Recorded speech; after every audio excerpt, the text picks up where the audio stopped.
Professor. Good morning. Good morning. How are you? Good. I'm sorry I haven't been in class lately. Have you been watching the videos? Yes. All right. So as long as you're watching the videos and doing the homework, I think you'll be all right. Okay.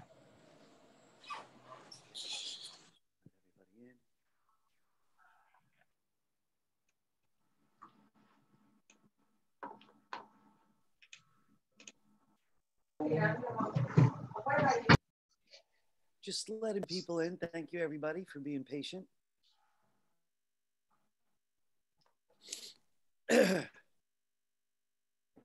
some cool stuff today. Some of my favorite subjects within animation. It doesn't look like there's anyone at the door just this very moment. So, before we get a look at the handout and start today's material, let me give you a general idea about where we're heading for the moment. So last week we began walk cycles. And, it's probably one of the first things that people wonder when they become interested in animation. What would it take to make someone walk? And today we're going to continue that subject and more. So the first part of it is breaking down the poses within a walk. And anytime you hear that term cycle, the idea is that it's the same set of poses repeating. So as you know, when you walk, each leg takes a turn.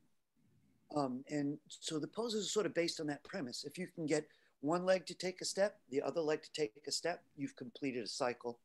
And that could be repeated to get the repeated motion of someone walking. Excuse me. Additionally, we combine that with the idea of an animated graphic symbol, which is something that keeps coming back. And I think the first time we tried it was with a bird flapping. The idea of getting this much, one step, two steps, in place, gives us the opportunity to take this graphic symbol that contains the two steps and just simply tween it. If it didn't have the two steps, it would look like a skater.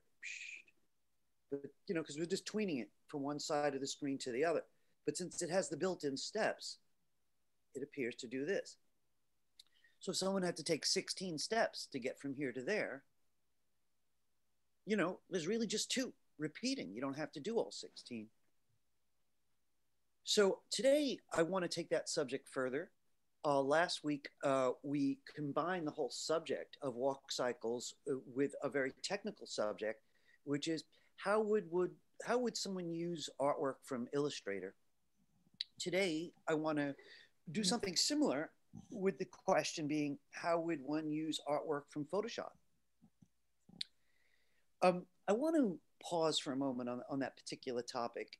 When each of you chose to pursue animation, you probably had some handful of rough ideas about what it was going to take. Maybe you had no ideas. You just knew that you enjoyed animation and you're a creative person, so you wanted to put two and two together. The thing about it is it's just an endless, infinite variety of options about what you can do.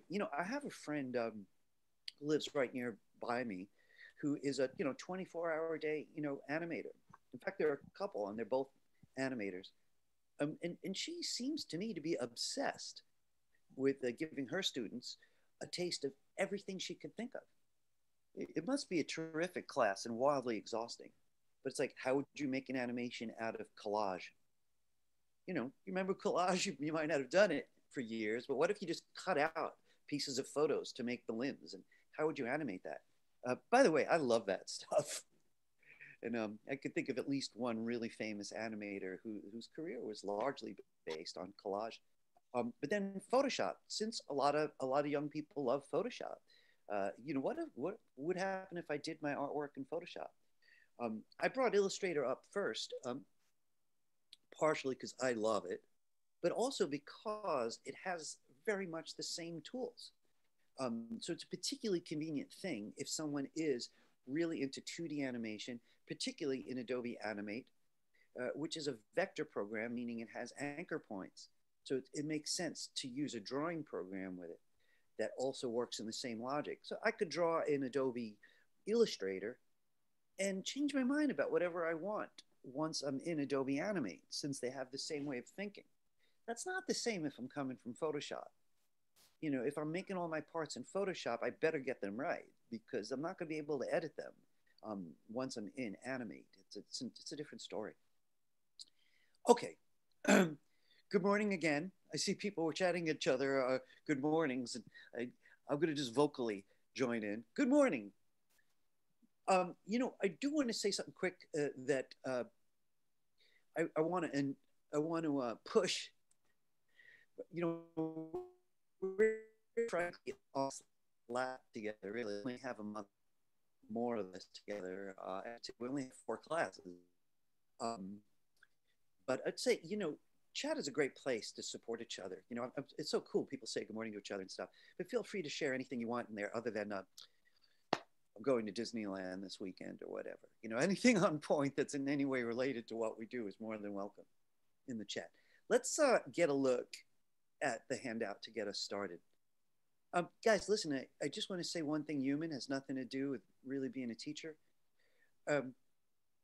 Those of you who are exhausted, I see it on your faces. Hopefully you don't see it on mine, but oh my God, am I with you?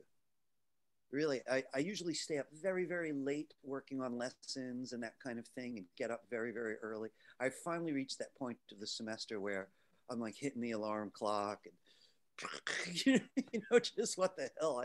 I got to squeeze in another half an hour. So I really understand it. I just want to say one more thing. I really mean this to be encouraging. I really, really do.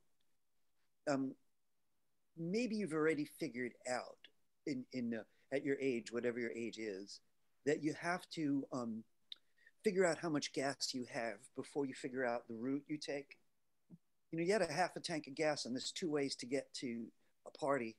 You better take the way that you could do on a half a tank of gas, not the long road with a better view. And what I mean by that is I know college is a rough ride. There's so much homework and there's so much work. And some of the classes are required, may not be your favorite thing. Life, a number of you have jobs. Maybe even 1 or 2, you might have kids. I don't know. And you add all these things to it.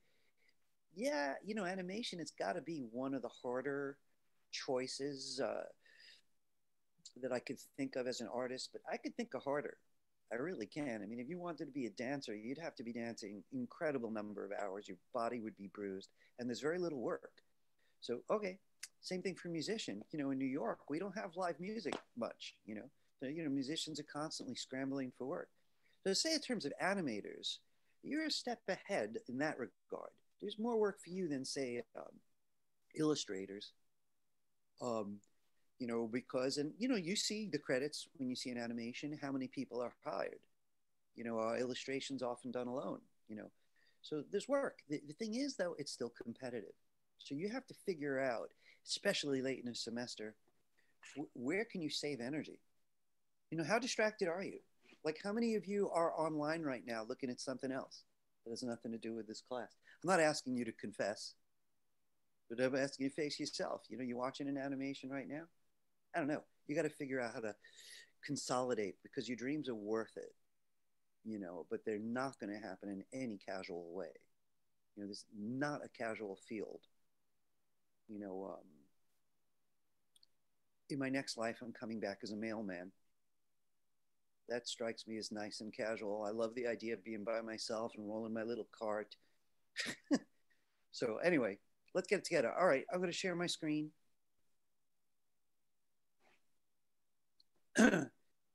And let's get a look. There are a couple things here that I do want to point out, that some are becoming rather critical. So one thing, listen, folks, I really hope I can get your attention on this. The class is very much divided. There's a chunk of the class that is just flat out failing the class. And they're not making any effort to pull up the slack. The rest of the class, there's a hell of a lot of A's. Just a strangely divided group. High grades and low grades, not as many in the middle. And what's the difference? Homework.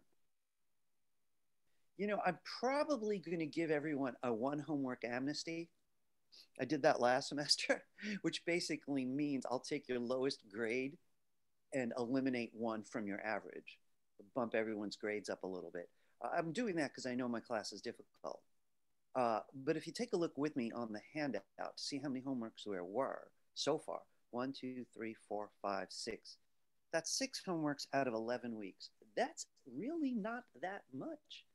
You know, it's a little bit more than one every 2 weeks on the average. And this is your major. So, I mean, anyone who's been ignoring the homeworks, that just sucks.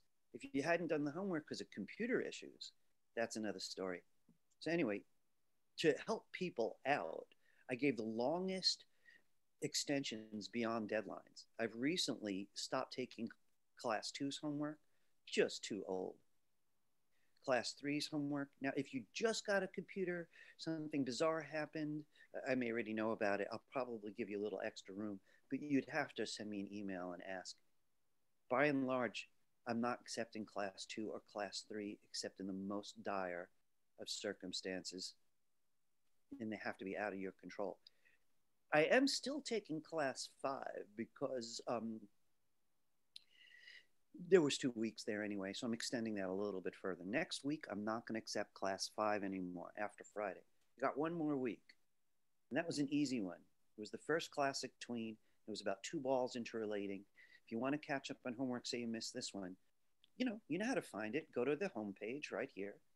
You know, if you don't know what the homepage is, you know, by now it's definitely, I don't have anything more to say about it, but I think you all do. You go get class 5, read the homework box, do the homework, follow the instructions, get credit, right? They get harder, you know, so I would back up if you owe me anything. So guys, please be strategic, you know, really don't get yourself in a situation. If you need to reach out to me, I'm very human. Send me an email. Please use this email, the one on the top of the handout. I'll get it if you send it with the rest, but this is the hotline for you to reach me, your individual hotline. All right. I do want to add a couple other things. Playlist is up to date. Tiffany is generously still offering hours to help. Here's her email address. You could ask her anything you want to know. Here's the link. You could just use this link. Tiffany's told me in these time slots. Tiffany, last week you told me that one of the time slots had changed a little bit, and I don't remember if I'd fixed the handout. Is that accurate? I have the feeling it's Sunday from 12 to 2. Okay, guys, I apologize that I have to remember to change that. I'm really also juggling a tremendous amount. So Sunday is 12 to 2, not 1 to 3. If Sunday attracts you, you should take a note of it. Listen, guys, I want to repeat something. I've pointed this out to you before, but I just want to make a big red flag. I'm talking about this thing, F here, Adobe Animate Online Support. I'm becoming increasingly convinced that that is by far the best way to get support for Adobe Animate. You know, for whatever reason, it's an under-documented program. Man, you need support for Photoshop. Everybody and their brother has posted something to help. You ask a simple question, there's a million articles to choose from. Adobe Animate, not as many, and partially is each version grows so much. You know, there's just like no keeping up with it. But this is fabulous. So I'm going to push this on you one more time. I just want to remind you about why do I love this part so much. I'm going to open up this link. Oops, didn't mean to do that. Because, you know, where are you going to get support, especially after class? And especially since most of you never ask a question or speak, as far as I could tell. So I'm going to go to this feature here. You know, I would definitely save this link somewhere handy because, you know, I do a lot of research, and I have to say I'm very pleased with this. I showed this to you before, but I just want to push it on you. If you come to this link, the idea is you'd come over to this side, not this here. Hang on a minute. And acting just a little weird right now. Should be a scroll bar in there, so it's not helping me convince you. Suddenly I click one and it comes to life. Yeah, I want to click this Adobe Animate, and I want to make sure that nothing else is clicked. So the scroll bar wasn't showing up, so it was being a little finicky there. All right, once you do that, the searches are going to be just about Adobe Animate. You know, so if you wanted to know about the pen tool here, since it exists in many programs, right, this should take me right to animate. It even opened up this little menu here where I could, you know, make my own choice. But I would just want to see if this is still behaving because I realize it's acting a little weird. So here are all the articles and animate. Here's the videos and animate. Don't be fooled, but it's also trying to push other software on you. But this is just great. You know, I can get right to the point, and this is all stuff endorsed by Adobe.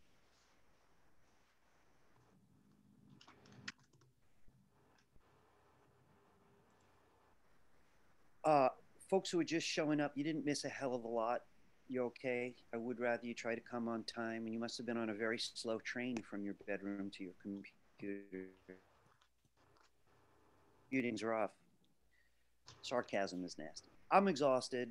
You got to be exhausted. I get it. Join in with me. So anyway, folks, this is definitely the best support that I could think of online to ask questions, right? So I would definitely make it your business to get to know it.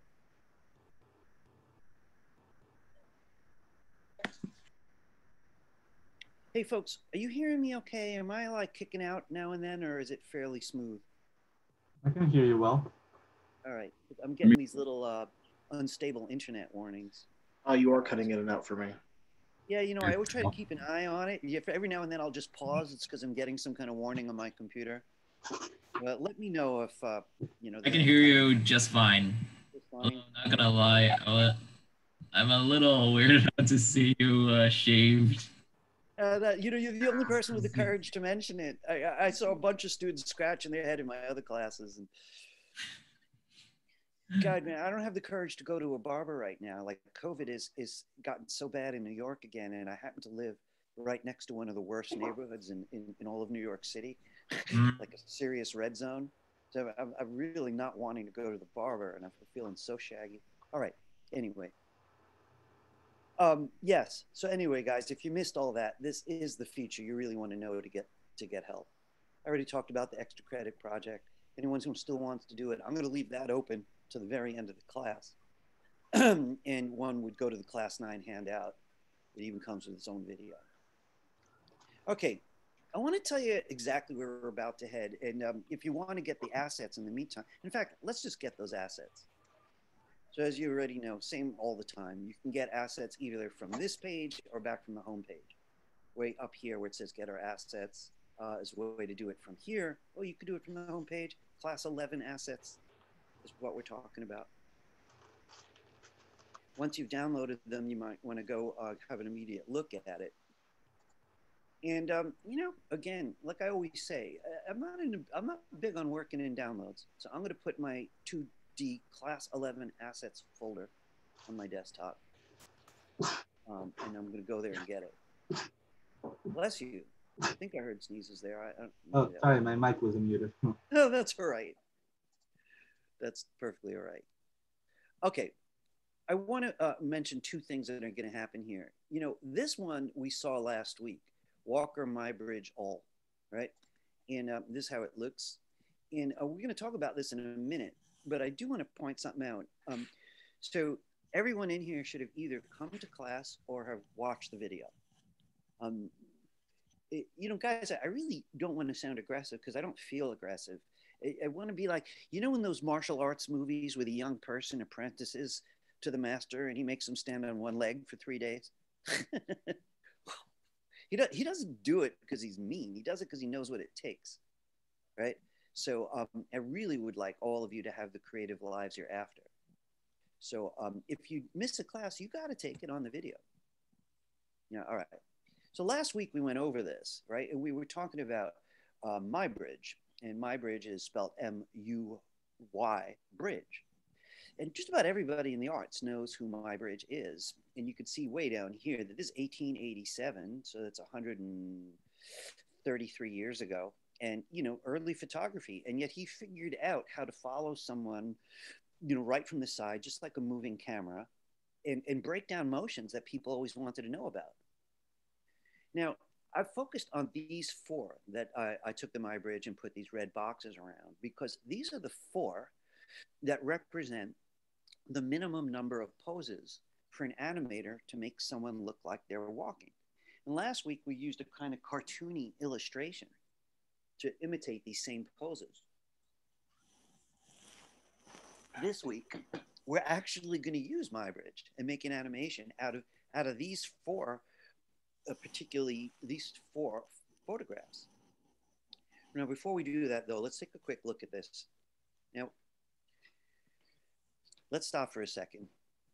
You know, if you like to draw and I ask you to draw a book, you're probably cool with it.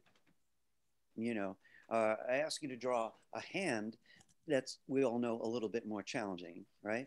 But I ask you to draw a whole body, you know, it takes thought. What about a body in all these poses? Because you got to make them walk. So let's make sure we understand the poses, you know, really intellectually understand them before we get too busy, you know, attempting our own walk cycle. So I'm sticking with this as the first pose. And I want to point out that this is his far leg, the one that's got more light on it. And the leg that's closer to us, I'm going to call the near leg. I want to say, I know it's obvious, but let's get concrete. That distinction only matters because we're looking at this guy's side view, right? You know, if he was walking toward us, it's a whole other thing, right? There's no near or far leg. They're both, you know, there's the front and back at any point, or the leading and trailing. But only on the side is there going to be like, this is my far finger to you, right? So it's important for us to know which leg is behind. So in this case, the near leg is behind. Now, we're really more interested in whichever leg is in front, right? Because there's a name for it. And animators use this name. You'll see it in all the books and tutorials and classes. They just call it contact. So what is contact? That's when the leg is in front and contacts the ground. Now, the word contact, that helps you, right? It's on the ground. So you know that. But just remember, the word, when we say contact amongst us, that means in front. The leg's in front contacting the ground. So notice how I've gotten very specific about this. It says far leg contact. So, you know, in the prior frame, that far leg isn't quite on the ground. Here, it's flat out on the ground. Bear with me. There's a number of things that's important about that. For one, you can see how long his stride is, right? How long does a step take, right? What is this, like 2.5 feet, 3 feet? You know, it makes this triangle kind of between the two legs, but that's a stride. So I could literally count how many strides it would take for him to get across screen. You know, I would say if he was starting on the left here and walking across this picture, 1, 2, 3, 4, 5, 6, I'd say maybe 7 strides. It'll help me with my timing. All right, maybe I'm getting too far ahead of myself. Let's back up. So once that leg is in front, the other leg's job is to slowly swing forward to take its turn, right? It's literally swinging from behind the person and coming in front. It's the next leg that's going to make contact. So let's see what that looks like. The back leg starts to bend, right? The knee comes forward. I really want you to focus on the knee here, right? And then once the knee passes the other leg, it's got a name. We just simply call it passing. Essentially, there's 2 poses. There's contact and passing. You know, so once one leg makes contact, the other leg gets into the passing pose. And then when it's passed, it makes contact. So if you compare these two, could you just draw your attention to these two? You know, at a glance, they look the same. And if you were just drawing an outline around this guy, they would be exactly the same. But you look at the legs, you can tell they're not. In this one, it's the far leg, the one further from us, further from the camera, that's on the ground. By the time you got here, it's the near leg. So it basically means after this guy's got to pull his other leg forward, right? The other leg's turned to approach the passing. So here it is, it's starting to bend. It's rather bent over here. And here it is, you know, just starting to pass that leg, and we call it passing. I could have used this one. You know, there's a little bit of leeway. But here it's starting to pass. Here, this is far leg passing. This is absolutely critical. There's no way you can do this without grasping this, you know, literally. You know, frankly, I have not done animals walking or animals running. And myself, I'd go look up a Muybridge, you know, if I had to do a horse. His horse is probably amongst his most famous sets of photographs anyway. So let's look one more time. That means if you're going to draw this at a minimum, to get anybody to walk, a two-legged person to walk, you'd have to do, let's say you're starting with the far leg like this guy, right? Far leg contact, right? Then the next drawing could be this one, right? Just two drawings so far. Then the near leg starts to pass. Finally, down here, it makes contact with the ground. So it's done. And then that far leg has to come back forward, right? Take its turn. And then notice you just go back to number one. At this stage, that far leg is on its way forward, and here it is. Makes contact with the ground.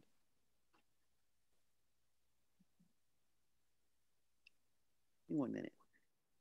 Enjoy your breakfast. I'll see you later. Okay. Are you guys feeling that at all? I can't blame you if you're not feeling anything. I mean, geez, week 11, COVID, strange presidential events. I can't even get most of you guys to smile at all. I would love to take this. Thank you, Joe. I would love to see what would happen if we have this class on Monday. Would everybody be like, yeah, let's go? Who could blame? I hope those poses are making some amount of sense. Listen, I really want to be clear though. Like those of you who like this, like get really involved with it, you're going to probably want to know how to make it smoother and more fluid. And then you're going to move up to the 8 pose method. Yeah, I see that in this one, like instead of like in the videos you showed us, they showed contact, up, passing, and then down. And contact. Instead here they're adding other 2 more for each one because it's so detailed. And Joseph, I am sure you'll be able to do that soon if you can make the time to work with the 4 poses. I highly, highly, highly recommend being strategic about how you take on your challenges. Like if you get the 4-1 down where you could see it in your head, maybe doodle it on paper, maybe try it with a couple different kind of figures, maybe do a scribble version and see if you could animate your scribble figure. Maybe do it with object drawing mode. I have a mannequin I'm going to give you later today where all the body parts are separate. They're easier to move. But in all cases, regardless of the style, collage, scribbling, clean object drawing, all the style, painting, really, there's that Van Gogh movie came out not too long ago. They literally painted every single frame. But still, you'd have to know these poses. So I would start with the 4 poses and then get involved with the others. Look, I got to tell you something else. There are 2 subjects that go with this that I'm only going to touch a little. One is the arms. Last week we focused on the legs, and I'm going to focus on the legs again today. But if you get your legs to work, you could always go back and work on the arms. I'm only going to say a little bit about it. Typically speaking, when someone walks, if one leg is forward, right, it's the opposite arm that is forward. So if your right leg's forward, right, it's going to be your left arm that's in front of the body. If you look like a strange mannequin, it's funny, I can't back up from the camera, I'd show you. If the right leg is in front and the right arm is in front, it's just weird looking, like some kind of weird artificial robot. Let's see if we could see that here in the Muybridge. So look, his far leg's in front, but it's his near arm that's in front. And if you look at the one on the bottom, right, here the near leg's in front, and so it's the far arm that's in front. So I have to say the arms aren't that hard in that sense, as long as you remember they're in the opposing position. Focus on the legs, unless you're finding this very easy. Then you could add the arms to it. By the way, though, this person could be juggling, right, or carrying a box or whatever. That would break all the rules for the arms. So the arms are more flexible. This photo, though, is fairly typical. Joseph, did you like the videos? Yeah, I like the one where it was more the shorter one. I liked the most because it was like more concise. I like the way you look at this, and the thing is, like, if you keep those links around, you watch them later as you understand more and more, you might prefer the most complex after a short amount of time with the most insight. Some of those guys are just brilliant, really insightful about, well, what does the head do? And which is, again, like the third thing I would look for. At what point is the head a little higher when you walk? But in any case, let's look a little bit further. So what we're going to do right now then is a combination of pursuing this understanding of the 4-pose walk cycle and adding to it a little bit about how Photoshop plays with Adobe Animate, right? Okay, so if you have Photoshop with you, right, you're welcome to open the file I'm about to show you, right? If not, you'll still be able to import it. So I'm talking about this one that's in today's assets, Walker Muybridge 4 poses. I'm going to double click this. It's not like we need to make any changes there. So if you don't have Photoshop handy right now, it's not a big deal. Let me get out of this tool. So you might remember last week, I set up a cartoon, right? And the way it was set up was the first pose is actually on the bottom. By the way, I want to say a quick thing about that. It took me a while to realize that Animate reads these files in the opposite order. You know, I'm typically used to thinking of the first layer as the first pose, and then the next pose, and the next pose. But Animate actually reads them from the bottom up, whether it's coming from Illustrator or from Photoshop. So I just hid all of these so I could look at just the one on the bottom. So again, this is the first one we were analyzing, where the far leg is touching the ground. Far leg contact, I'm calling it.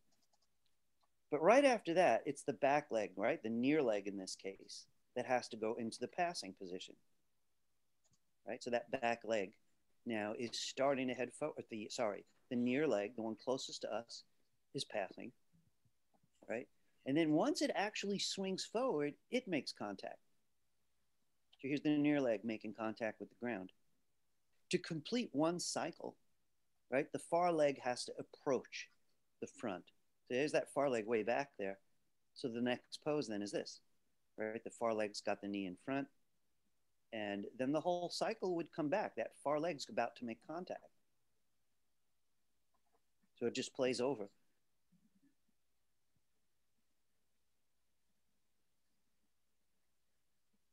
You can almost kind of feel him walking. Okay. Now, why am I saying, I'm just sort of curious. Could you let me know or let Tiffany know via chat how many of you have Photoshop with you right now? How many of you are actually able to open this? You could just show me if you want to give me a thumbs up, or you could chat, Tiffany, if you prefer. Right. Tiffany, how are we doing? Getting any responses over there? Celesta and Jotaro say they haven't.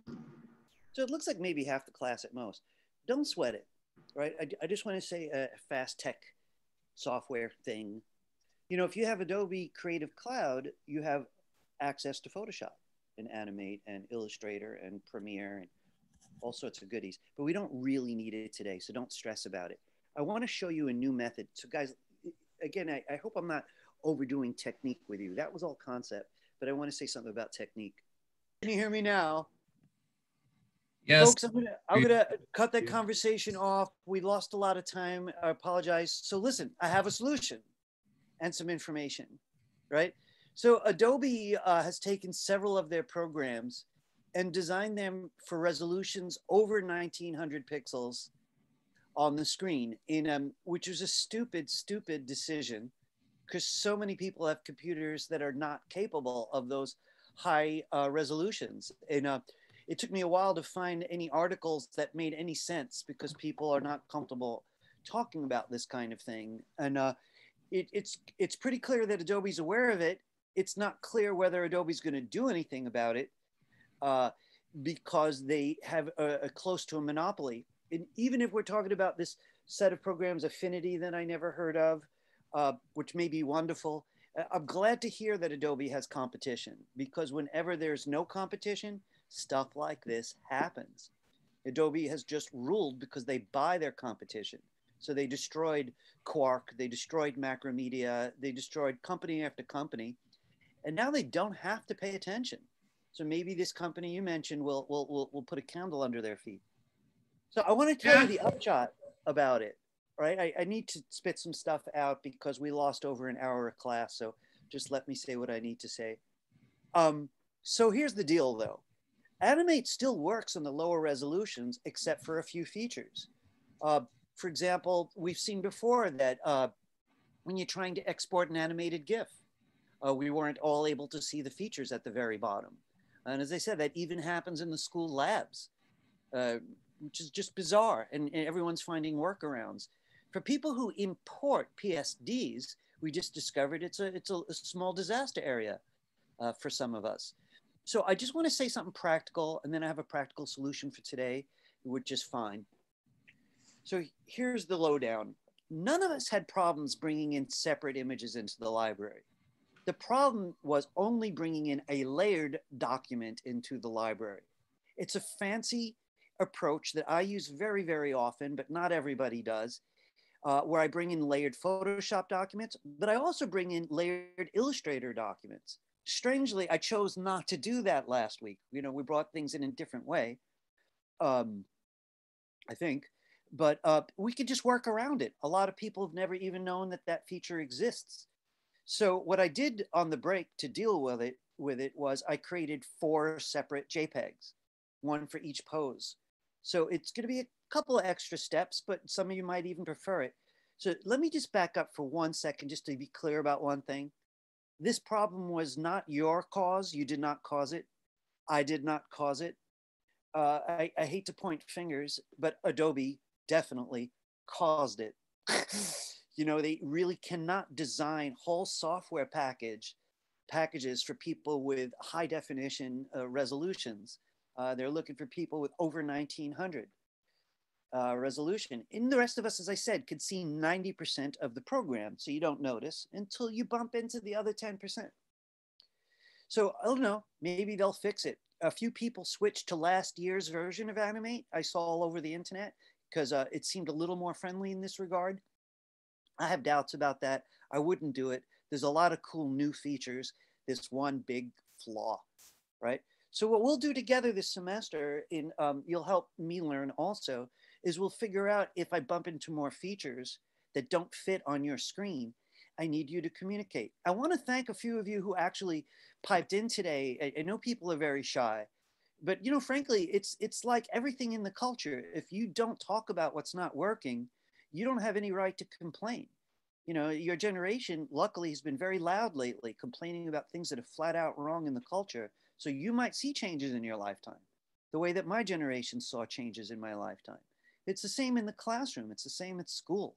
You sit there, you don't say anything. I don't know if you're even there. Then I'm going to get a text from some of you at the end of the year. Why is my grade that low? I'd be like, where were you? Who are you? So anyway, those of you who helped, thank you, right? You know, this is a community. All right, this is what I'm going to ask you to do, right? We're all going to start over. We're going to get a new set of assets that I just made in the last 20 minutes. I think this is going to be what we need. Let's find out. Let me screen share so I can walk us through it. All right. First off, you're going to need to get to your browser, right? And you're going to need to get to Ironworks, right? Now, if you still have it open from before, I want to show you something real fast. Give me a second here. You see how this says 2D class 11 assets? This is wrong. I need to refresh the browser. You may need to do the same. I put up a new one called 2D class 11B assets. So I'm going to refresh it. I'm going to zoom in so you can see it. Because I refreshed it, I got the updated page, class 11B assets. This is the one you want to download. By the way, I also uploaded the home page, but you'd also have to refresh that if you're used to getting assets from there. And you'll see, it looks like I didn't change the name of it, so I just want to see if I'm right. Yeah, I didn't change the name of it, but it's also class 11B assets. So you could either refresh the home page, choose the assets again, even though it doesn't say B on it. You can go to the actual handout, get the assets from there. They're the same assets, and you could even tell that you have it right because it says B on it. Then I'd like you to get to those assets. So, you know, we got hit today. It was a weird perfect storm. You know, people didn't know about extracting. And, you know, Tiffany and I are going to make a much bigger deal out of it next semester. I even made a handout for it, but it looks like it was too soon. So people didn't embrace it. No big deal. So those of you who are on Windows right now, extract the new zip. The new zip is called 2D Class 11B. Just made it, hot off the presses, right? Can't join me without it, right? If you're on a Mac, find it and open it. So again, thank you all for doing your best. You know, what can you do? The car breaks down, you get out and push it. But right now, I think we're ready to move forward. Right? So remember, please refresh either the handout or the home page. Don't ask me 10 minutes from now, why am I not seeing it? You have to refresh it. All right. Command R if you like a shortcut, Control R on Windows. All right. Once you're inside, you'll notice there's a new folder called Muybridge JPEGs. So if you open it, these are all numbered in the order of the poses, right? So this is far leg contact. There it is, right? The next one underneath it is number 2, near leg passing. So there's the near leg starting to pass. All right, then that near leg has passed and now it's making contact. Remember, contact is contact with the ground in front, right? And then finally, that means the far leg has got to come back forward. So we go to the next one, far leg passing. So we're going to import these. These don't require any fancy steps to import, so I don't expect any big problems, regardless of what your screen resolution is, right? So in the interest of being fair, anyone who's coming late, refresh the homepage or refresh the handout and get the new assets. I'm going to have to move forward. It is 10:53. I want to remember that because anyone who's going to watch the YouTube video might want to just skip, you know, to this point. See what I can do about that also. All right, here I go. Did you find the assets? Please, you know, let me know, all right? Just because it's a weird day, I'm ready for anything now. Yeah, I got it. Excellent. So guys, listen, now I know that there are articles all over the internet about the same problem we just had. So as a teacher, I got to work around glitches in the programs. All programs have glitches. All right, here we go. Let's get back to animate. What was the new thing that you put in there? The extra? So the assets are 2D Class 11B assets. I just added a B. It's no longer Class 11. Class 11B assets. The new folder is inside of it. It's called Muybridge JPEGs. Muybridge inside of it. Oh, okay, I see it. All right, great. Let's all get back to animate. And I'm going to open up a brand new document. All right, folks, same as before, right? Please look now. This is what they call standard. I'm going to use a 640 wide, 480 tall, 24 frame rate, right? The one we started the semester with. We're still going to use import to library, but what's interesting, and you're getting a deeper education than I expected on this topic, import to library is really easy when you're bringing in separate pictures. It's harder when you're bringing in one layered document. The two kind of layered documents that the program allows are PSD from Photoshop and .ai from Illustrator, and they both will behave the same way, same virtues, same problems. So let's see what we're going to do now with the new assets. All right, can everyone join me? File menu, import, import to library. So the step's the same. It's going to look different though. I want you to find your new unzipped or extracted assets, wherever you put that. Looks like, did I download my own?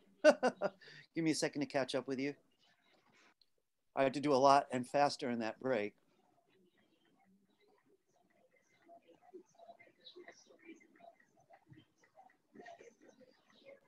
Which one do I open?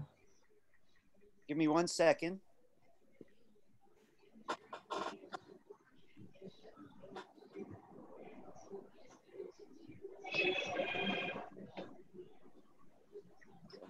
Sorry, you know, there was a lot during the break. I really could have used the break like everybody else. So just give me a minute to catch up with you.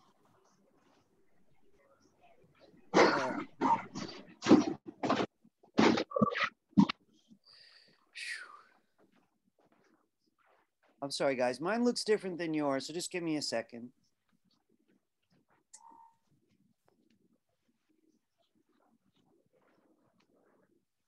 All right. In your folder, right, when you do a file menu, let me just catch up here. File menu, import to library. You're finding the new folder. And in the new folder, all these subfolders is this one, Muybridge JPEGs. Open it. I want you to import all 4 of these. So rather than come back 4 times, you could click the one on top, number 1, Muybridge, hold down Shift, and click the 4th one. It'll give you that whole pile. So I think most of you are used to that idea.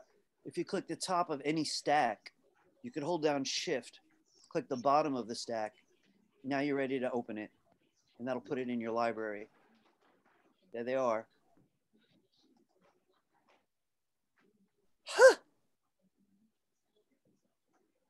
Look, you got bad news for me. I could take it. I'm ready.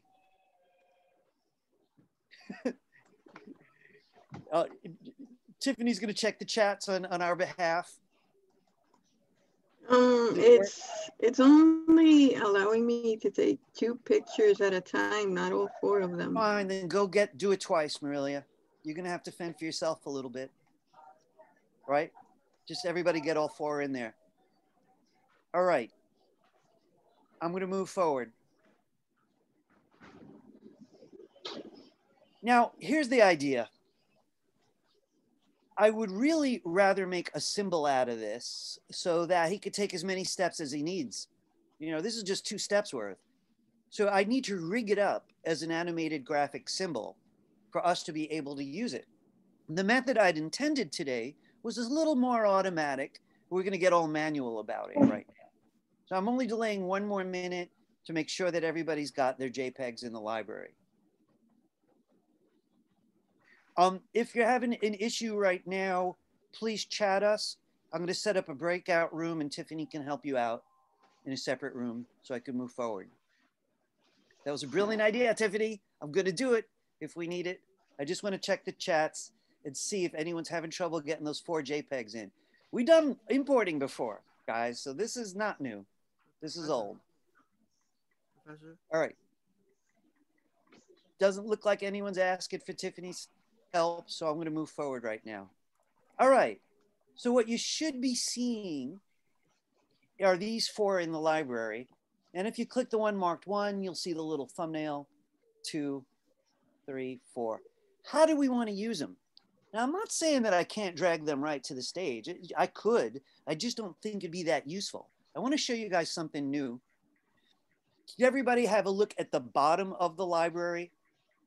Now, if you look at the way bottom of your library, right, you should see 4 little buttons. Now, look, I know some of you are on very, you know, low screen resolution. So I hope this is not going to be a problem also, right? At the bottom of the library, there should be a tiny button with a plus sign that says new symbol, a folder, a little letter I, and a trash can. You want the one that says new symbol. Now, again, if you don't have it, either say something now or chat Tiffany now. So the way bottom of the library, I'm trying to point it out, is a tiny little plus sign. I'm going to ask you to click it. Now, this lets you make a brand new symbol. It's a little like convert to symbol used to be, right? But we're actually going to create an empty symbol and drag those JPEGs into it. So let's call it Walker. Let's check that the type says graphic. You definitely want graphic on this one. Definitely, definitely, definitely. That's all you got to do, right? So again, if you missed it, go to the bottom of the library, click that tiny plus sign at the bottom so you can make yourself a new graphic symbol, call it Walker. Now, when you click OK, you're looking at this white void. there's a little plus sign in the middle just to show you where the middle is, right? Now, this is what we're gonna do. We're gonna drag those out in order, but you gotta follow with me exactly. They're each gonna need their own keyframe, right? So if you're in symbol editing mode, this is what you see in your upper left. Says, got the graphic symbol icon. It says the name you gave it. If you look at your layers, you already got one blank keyframe. All right, let's drag out the first one. It's marked number 1, Muybridge, far leg contact, and just drag it right out of the library, drop it into this symbol. Went right to the middle. Now, I wanted to bring the next one out, but we do need a blank keyframe for it. And what's more, if we had them right next to each other, this guy's gonna walk like he's hyper as hell, like that. So we're gonna go by 3s. So what I wanna do after I've got the first one out is skip the second, skip the third, and on this 4th keyframe here, so I'm skipping one, I'm skipping another, I'm going to the next keyframe. We're going by 3s, it's called. And I want you to insert a blank keyframe. So you click on the frame, right? I'm saying skip 1, skip 2, go to the next one, and then insert a blank keyframe, because that lets you draw, or that lets you drag out a photo. And we're going to drag out the next one. All right. I'm going to skip one, skip another. On the third, I'm going to insert a blank keyframe. And I'm going to bring out the third one.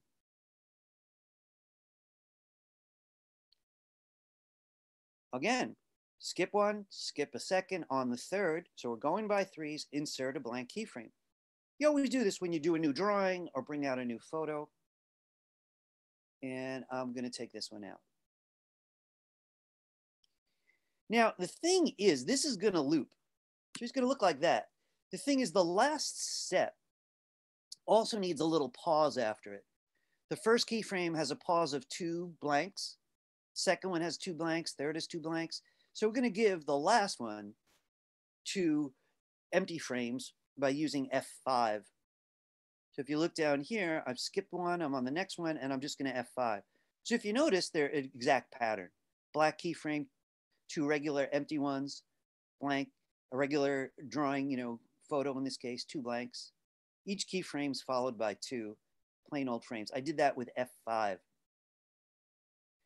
All right, I know some of you are anxious to go on, and some of you wishing I'd go at half the speed. Now, if you're good, give me 1 second here, and I just want to show you something. Once they're imported to the library, right, your goal was, I'm going to delete that clip. Don't join me on this, so just want to show you. You wanted to make your own symbol. So you went to the bottom of the library and you clicked the new symbol button. You called it Walker, right? I'm just repeating. So that new symbol button at the bottom, you want to get used to. It's graphic, and I clicked OK. At that stage, I dragged the first JPEG into it and creating my own fancy graphic symbol. But I had to make the other keyframes myself. So going by 3s, I insert a blank keyframe. Some people might put them all down first, but I'm going to stick with the same steps. Oops, wrong one. I'm up to the second one. So I'll skip 2 and I'll make a blank keyframe. So I control click in there, or I right click in there. And I'll bring out 3. Again, I skip 2 and I either control click or right click, insert a blank. I bring in the last. Now the timing is going to be weird because this one's going to loop right back to frame 1 when this guy walks, right? And it's going to be, it won't feel as smooth if it doesn't get that little gap after it. So I'm going 2 frames over and I'm using the F5 trick. Remember, most of us need to hold down our function key to use F5. Now right now you should hit return to see him walk. If you'd like to loop it, go up to the control menu and turn on loop playback and hit it. So you'll see why I'm saying you only need the 4 poses to make someone walk. Now mine's like jiggling all over the place. So that means I'm gonna have to include something about centering artwork. I was hoping they'd just snap in place, and it came close, but not good enough. I want to talk about, yes. Can you make me a breakout room? Yes, absolutely. And won't I have to send somebody into the breakout room for you? Yeah, bring Nassim. Okay, okay, give me 1 second there. Thanks, this is a great idea. Give me a minute.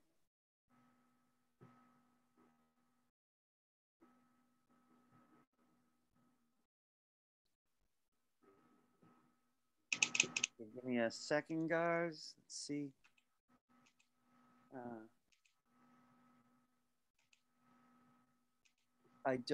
Is Nassim even here?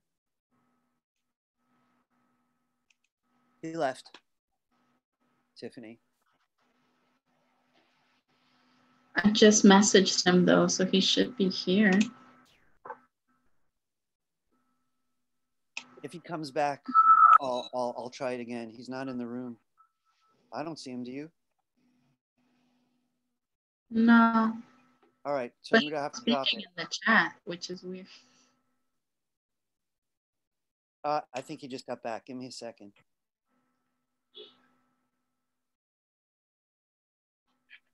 This is an exercise in resilience today. All right. I'm going to send you both into the breakout room, so give me just a second there.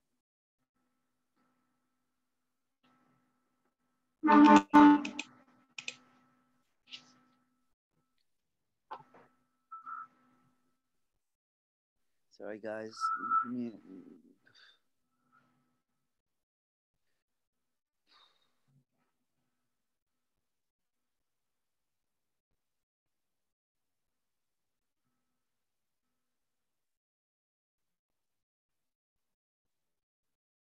Okay, give me a minute. Here it comes.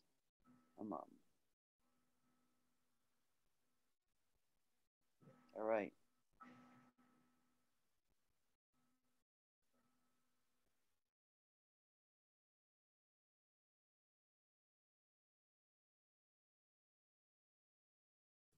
Wait, Professor.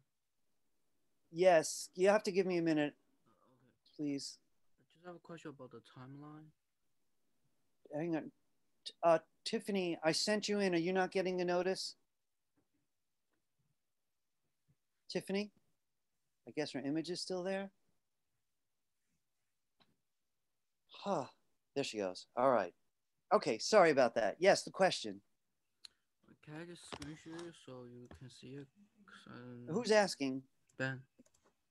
Ben? Yes, Ben. Let me turn off my screen sharing. Oh. All right. No, you go ahead and share. Folks, have you not been seeing my screen and no one, you didn't see that demonstration at all, right? Nobody told me? Or have you seen it? No one bothered to tell me that, right? I'm narrating and do this. No. You mean the one with the block animation? Yeah. Unless my screen sharing just went off. Yeah. So you were, folks. No, I've seen the walk animation, the one that's on screen right now, Adobe Animate. All right. You do. This is hang on a second. This has just gone a little wacky. So you guys did see me do this, going by threes and all? Yeah. Because my screen just told me I wasn't screen sharing, so I don't know what's going on today. No, we saw you going by threes. Excellent. Fantastic. Ben wants to show me his screen. I'm going to take a quick look, so I'm going to stop sharing. All right, Ben, the stage is yours. Yeah, about the timelines like this, how do I put it back? Oh, all right, this is what I'd ask you to do then. Could you go up to your window menu up on the screen? Yeah, it's a little to your right. Where? You're looking in the right area. It says window on it. It's to your right. Ben, you were right near it. Could you go back to the menus on the top of the screen? Here? Keep going to your right, please. To your right. Do you know your right? But where's the window menu? Okay, Ben. Do you know where the file menu is? Here. right? Look to the right of it. There's an edit menu. Keep going right. There's a view menu, insert, modify, keep going. Right, right, right. Right, keep till you see window. Keep going. Do you see window now next to help? It's a little. Oh, here. All right, thank you. All right, could you go down to workspaces? Keep going down. There you go. Say reset small screen. Reset at the bottom. Click it. Say yes. Okay, thank you. You're welcome. All right, can you turn off your screen sharing?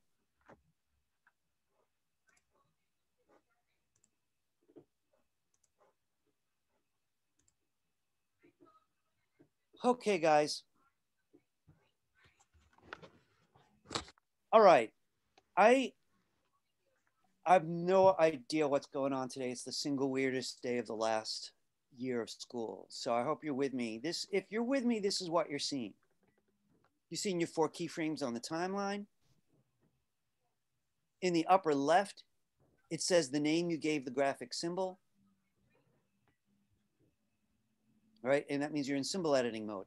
The only problem I'm having is they're not centered. So these photos are like swimming around.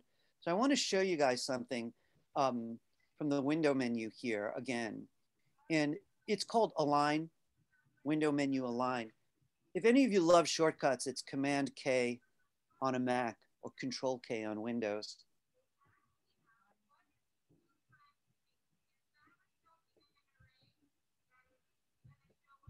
Okay, now, this is what it looks like. I'm going to drag mine where you could see it. Right. This is what I'm going to ask you to do. I'd like you to bring the playhead to the first frame of the photos, click it. And here where it says align to stage, I'm going to ask you to turn that on.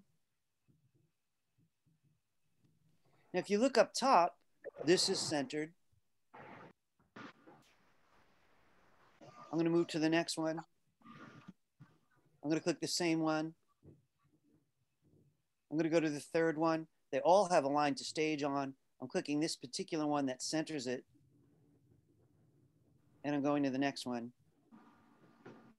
I'm going to go back and play it just to see if it's smoother, and sure enough, it is. It looks like it's moving up and down in my case, so I'm going to fix that also. I'm going to go back to the first one. Professor, where did you go to the line? You can go to the window menu, and this window is called Align. Okay, or you could thank do you. Command K or Control K on Windows for a shortcut. So the basic idea is this. You're going to select the first keyframe, turn on Align to Stage, click this. Here, I can't really quite describe it, so you have to see. This aligns it left to right. Then I'm going to move over to the right. Here, this area here, this central one should be up and down. I'm going to do it again. I got Align to Stage turned on. I'm using the middle one of this set and the middle one of this set. This is left and right, centering. And this one here is up and down, centering.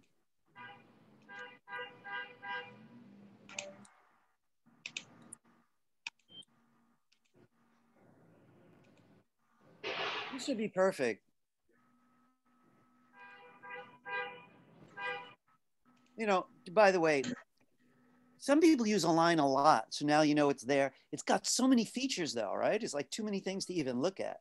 So these are the two that I'd recommend. I like using Align to Stage. I don't want to get too involved with it, but you want the center one of this set and the center one of the next set. So you want to do that for each one then. And this way, when you play it, it should be fairly smooth. All right.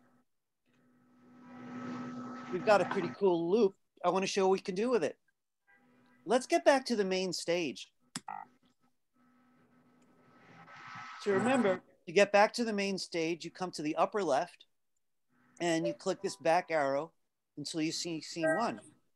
So interesting about this, it took us a long time today to get to really the stage. Everything was done inside of symbol editing mode. Let's take a look in your library, and I want you to see what you've got there. What you should have there now is the symbol on top is the one that you made when you click that new button at the bottom. That's the graphic symbol that we're going to use from here on. Beneath it are the JPEGs that we brought in from the newer assets. From now on, you really only care about this.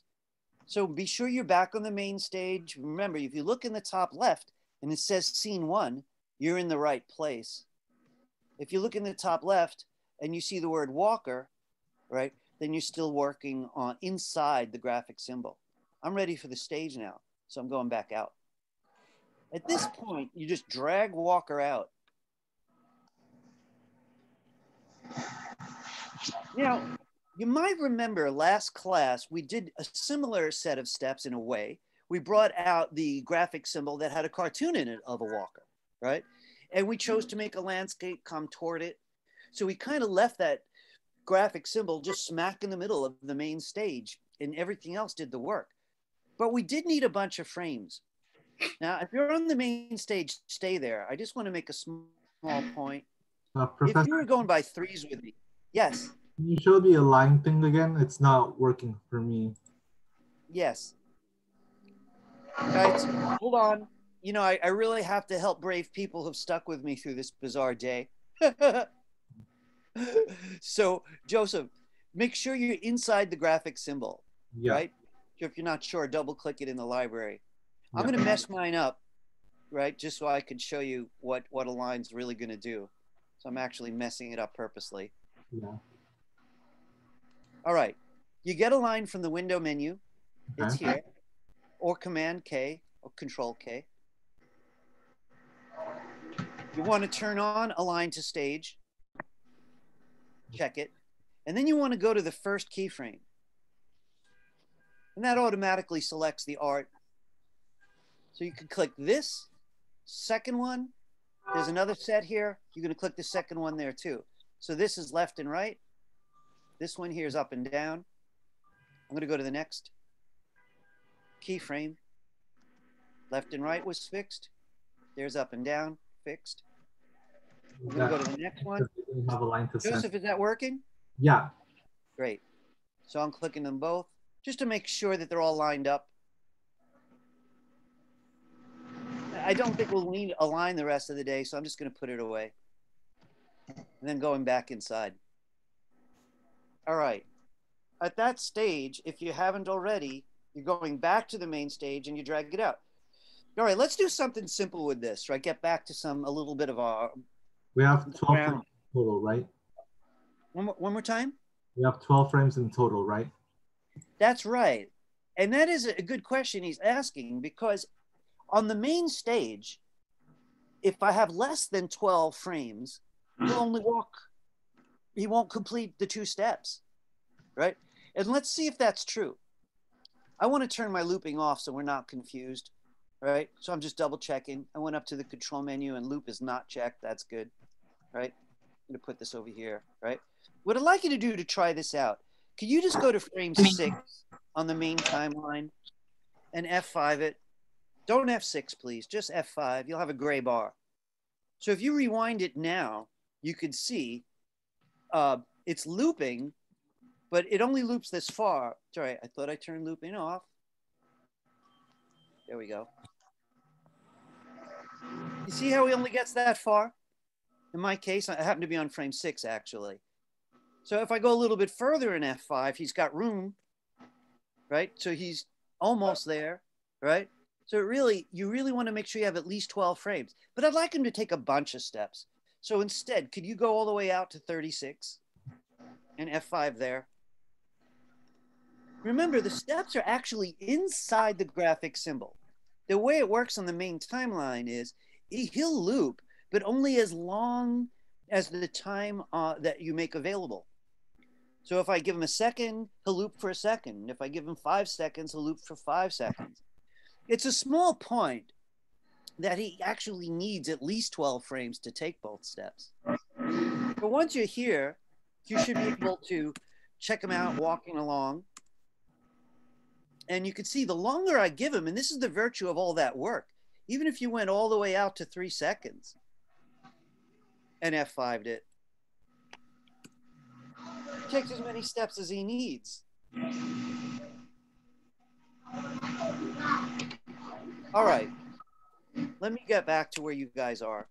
So I'm going to Command Z, just the 36 frames. And it doesn't matter if you are a little different than mine, as long as it's close. All right. We're going to review this, right? Now that we know what the problems are and all, I'm not going to review it yet because I know you guys need a little forward motion. But now that we kind of ironed out all the wrinkles, we've dealt with extract, we dealt with changing in the PSD for 4 JPEGs, we're good. We kind of know where the troubled water is and how to avoid it. So this is not as hard as it looks. It's just all the mess that made it look that way. Let's tween this thing just to see what it would take to get him to move cross stage, right? Professor, is yours moving yes. when it's not tweened in?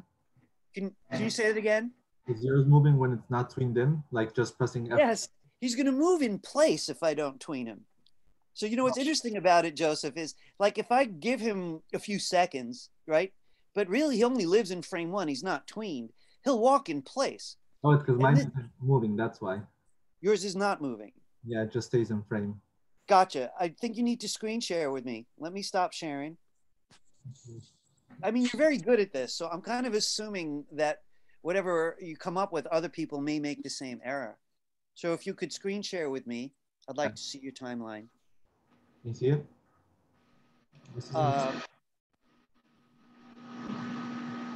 No. I mean, no, this is a new one, so like I'm doing step by step. I'm not seeing your screen. Is anyone else seeing his screen? Oh, now I am. Sorry. All right, give me a minute. All right. I see the mistake already, and it's not on the timeline. Could you look in your library for a minute? Do you see that icon next to the word Walker? It looks like a gear. Yeah. All right, so you didn't make a graphic symbol. You accidentally made a movie clip. Okay. And so you bumped into the biggest problem that movie clips have. You can't see the internal motion in Adobe Animate, right? You could only see it. So, you know, you don't have to do that. I could show you a faster way to fix it. I'll do it fast. All right. So if you feel clear about it, then I'm going to let you do it, right? It doesn't look like you need me for this, right? Do you want to turn off your screen sharing? Just did. Joseph, don't worry about it because that's such a common error, right? So I keep repeating graphic symbol, because that error happens a lot. Movie clips do cool stuff, but they're really not good for walk cycles. They're really not. You can't see what you're doing until you export a video or a GIF or something like that. All right. So back on the main timeline, this is what I want to check on. You've got it in frame 1. You've got frames to follow. I'm going to start with 36 frames, right? And so again, if you don't have frames to follow, you're not screen sharing. F5. What's that? You're not screen. I'm not screen sharing. Thank you guys for telling me this time.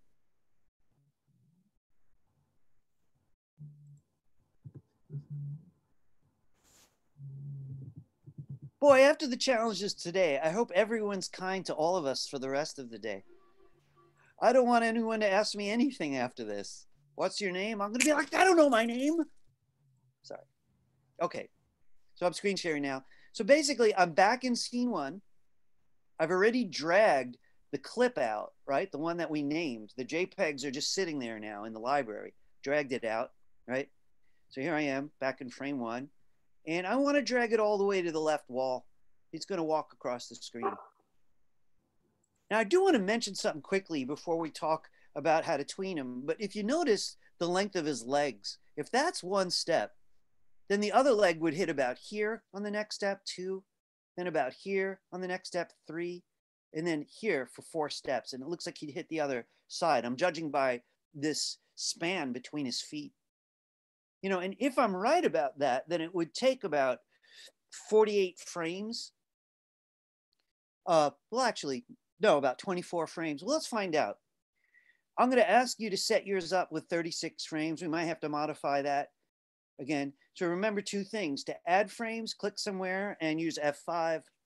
But if you've gone too far, you could click inside the gray bar and use Shift F5 to pull it back. So I'm going to start with 36, which is kind of a random number.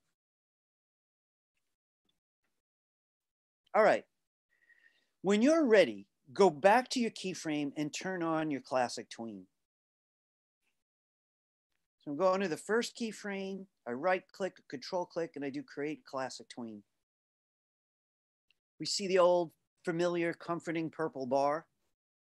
And right now I really want to see what it looks like if I go all the way out to 36 and move him to the right wall.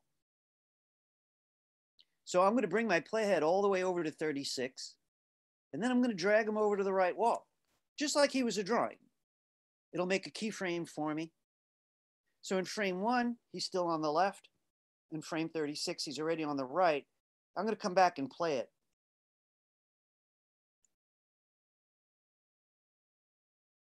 I want to mention a quick thing about this, especially to Joseph.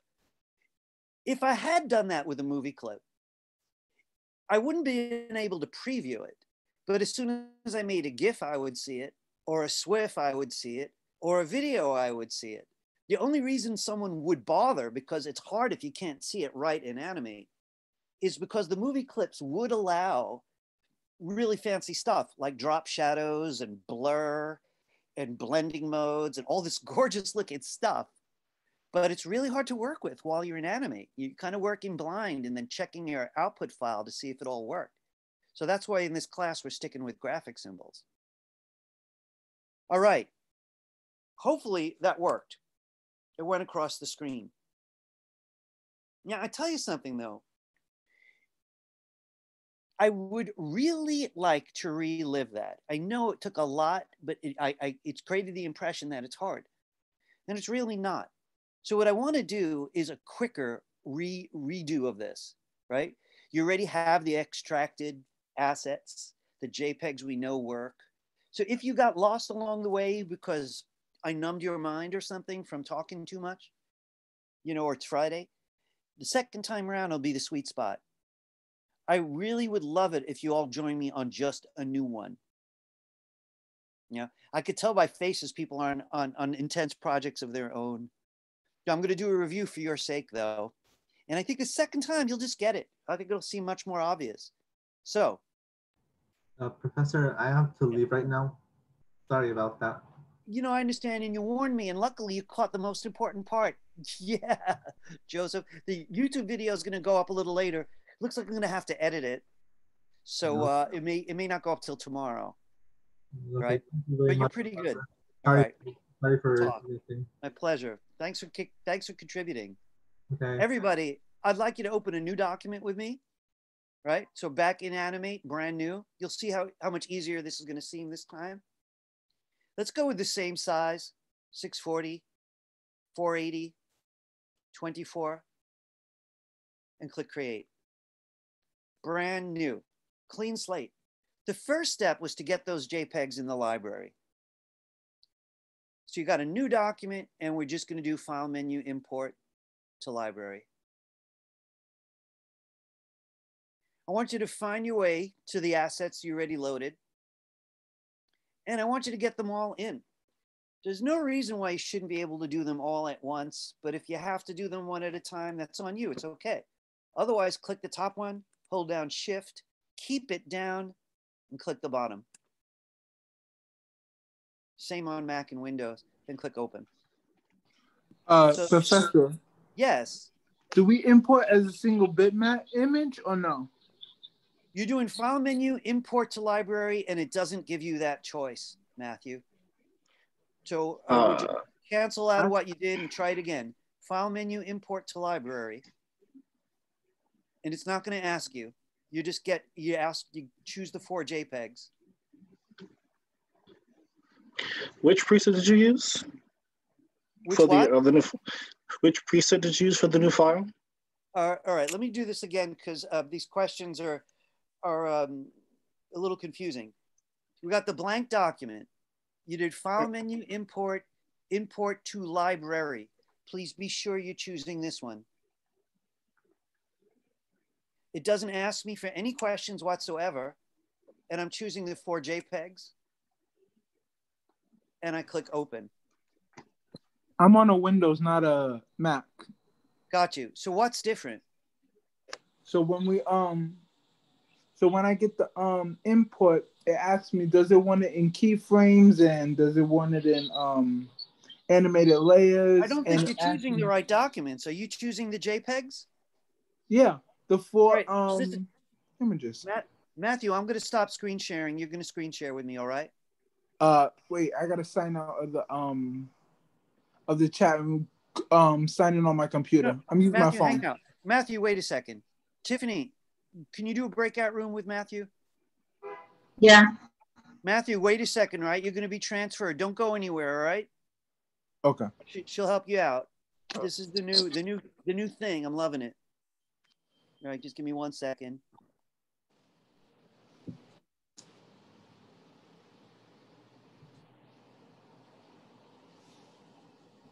Let's just take me a second here. All right.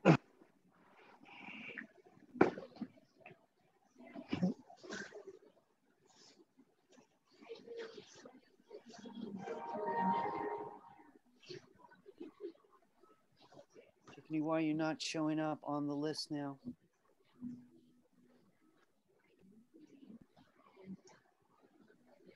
Wait, I think I solved it.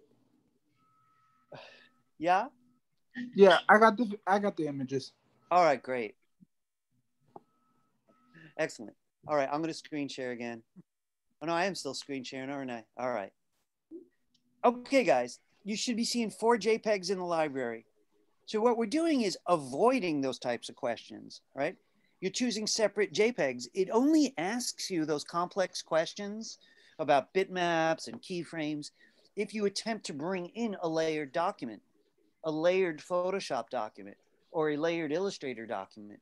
But I prepared separate JPEGs so we wouldn't have to do that.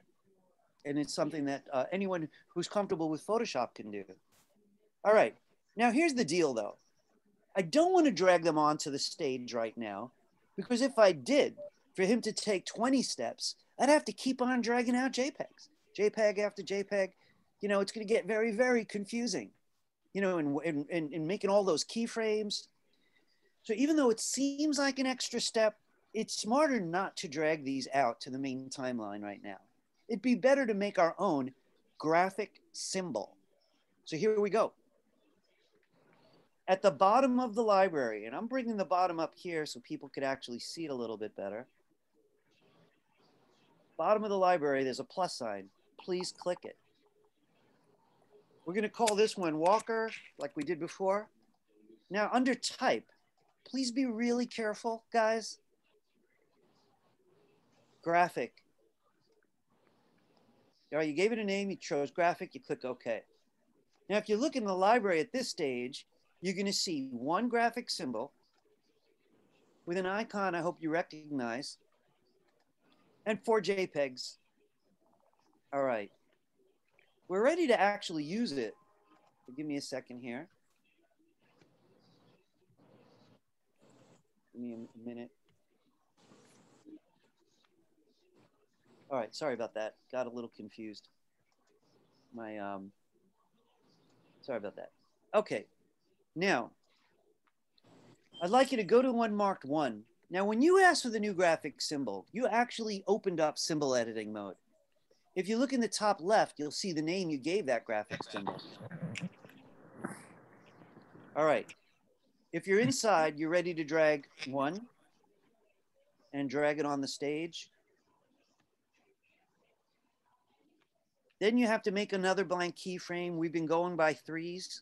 So I'm going to skip 1, skip another, and in the 3rd blank slot of the timeline, I'm going to create a new blank keyframe. So I could drag out number 2, which is the near leg passing. That one's going to go hit the floor in a minute.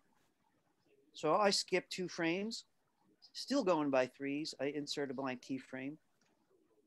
The one marked 3 is where the near leg makes contact. His leg's closer to us, but it's also in front and touching the ground. So I'm going to skip the next 2, make a blank keyframe. This is just for timing. I could have put them next to together, but he'd look really frantic. And I'm going to put the last one out. Each keyframe needs these two blanks right after it so that the timing is consistent. So I'm going to go 2 frames out, and I'm not going to F6, and I'm not going to insert a blank keyframe. I just want more of the gray bar, what we call plain frames. So I'm going to use F5 for that. And I can test it. And he's walking, but he's wobbling. And this is why we discovered we needed the align palette a little while ago. When you have all 4 of them out, find your align palette. Again, that's from the window menu. All the menus are on top, window menu, align. It may still be checked from before, align to stage. So it's really the top row that we're going to work on. So I'm going to go to the middle here, click it. Actually, let's go to the first keyframe and click it. So we know which one we're aligning to stage. So with this first one selected, align left to right, align up and down, move to the next keyframe, do the same thing. Next keyframe. This way, they'll all be exactly level. It'll make a smoother animation. Now, the symbol's made. The graphic symbol's done. You know, it really wasn't that many steps. The first time it took a long time. This time it took us 10 minutes. Next time you try it, it'll probably take you 5 minutes, right? But really the pleasure of it is what can we do with this thing? You know, he's only taken 2 steps here. So once you've gotten this far, let's go back to the main stage. So I keep on pointing out the upper right. Whenever we're working on a symbol, you know, one of those inhabitants of the library, those are all called symbols, right? To work on it, we go into symbol editing mode. It's the dressing room though. So we want to go back to the main stage. So in the upper left, you would have seen an arrow and click it. You come back here to scene 1. Scene 1's still empty. You know, the library's packed, but the main stage in scene 1 is empty. So I'm going to ask you to take that walker and drag it out. I'd like you to pull that over to the left wall. You know, if any of you are finding this easy at this stage, and I think some of you are, you know, not everyone, but I think a couple of you are, I just want to point out, you treat that the same as a circle on the main stage or a square. You know, we did a million exercises with circles and squares, right? To make them bounce around, move around. We were using classic tweening, but we also used motion tweening. So if any of you, you know, fell in love with that, that would work, right? But right now I'm going to stick with classic tweening because I don't want to mix too many subjects. So I got them on the main timeline, right? I'm going to go to the first keyframe and turn on my classic tween. So you always do that from the timeline. So I'm going to that first and only keyframe, and I'm turning on my classic tween from there. So it gave us 1 second. And if by sheer coincidence, that's what you wanted, we're good, but we probably want more, you know? And you know, it's okay to guess. It really is. So let's actually try it out. Let's see what it looks like if it takes 1 second for him to cross the stage and how we'd fix it if we don't like it. So here's the thing. Once you want to tell him where to go, you bring the playhead over and say, well, by this point, at the end of 1 second, I want him to be against the other wall. You could play it. You know, the timing doesn't really feel that bad. I'm kind of expecting him to need 1, 2, 3, 4 steps. That would be 24 frames. You know, by sheer coincidence, it literally does take him 24 frames to take 4 steps.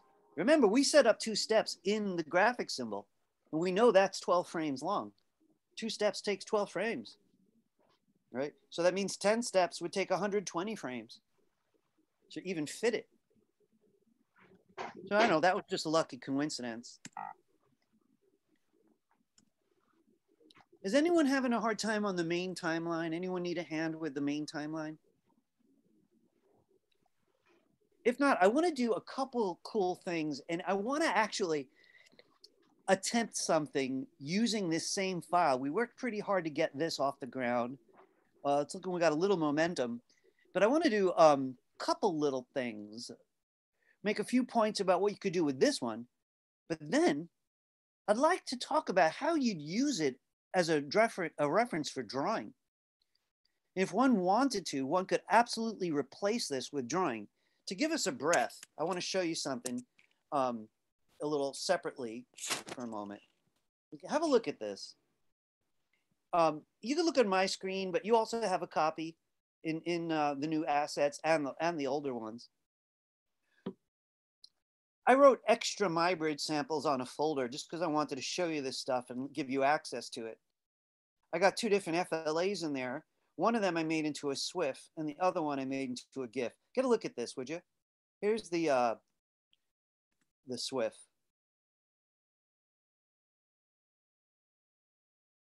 So this is the same photograph, based on the same photographs that you are using right now. The background is the exact same techniques from last week. This guy's not even tweened. He's just standing smack in the middle of the stage. But what I did do, and we're going to get a try of this pretty soon, is I opened up that graphic symbol one more time, the one that we just worked so hard on, and I made an extra layer. And on the upper layer, I just redrew it, kind of traced the photograph. When I was done, I threw out the photos. That's why he has no background. I want to show you something similar. Here's the GIF. Now, this one is just what we did, just in case I wanted to show it to you. All right, so that's my main point. I want to come back here, though. All right. So, Professor. Yes, sir. You created, you traced over all 4 images in a separate layer, right? That's right. We're going to try it. Yeah, we're going to get a look at it. So I think you're going to love this because it's typically called rotoscoping. And this is related to rotoscoping. In proper rotoscoping, people bring in a whole video onto a layer. Adobe Animate lets you do that. And you make a lot of keyframes over it. You know, you make a layer with a lot of keyframes and you literally draw on it. Disney does that a lot of Disney, especially old Disney. How do those dancers in the banquet, how does Cinderella dance like that? That's because Cinderella was an actress and she wasn't just doing the voice. They shot the whole thing and then they just drew over it. In those old Disney movies, you could see which characters the illustrators made up. For example, in Cinderella, all the sisters are made up. They're openly cartoony, but she just looks like a pretty human being, probably just like the actress they hired. So we're going to try something similar to that today. I did want to mention some small things, though, to help us out.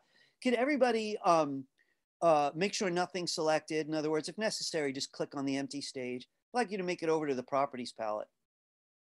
I want to mention a couple little things. You know, the biggest problem with this particular method is his background. Like I'm using this to make the points about the 4 poses and some technology. But if I really was going to do this for a client, I'd need to get rid of his background, right? And that would be in Photoshop, you know, erasing those backgrounds or masking them or something like that.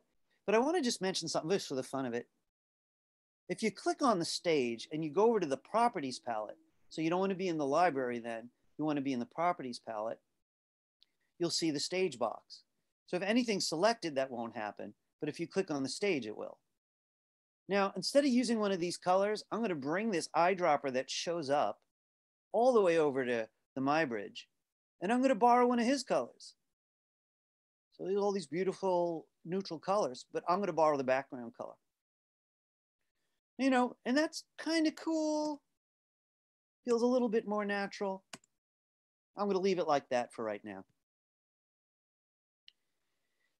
Guys, I am totally intending on letting people out early today, right? But we lost a lot of time and we technically have an hour to go. I want to go a little bit further.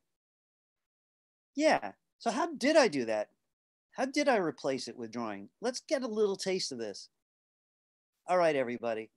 To join me on this, the main timeline doesn't matter much anymore. Let's go back to the library. unless you've been adding stuff, you've got 5 items in this library. The JPEGs you want to leave alone.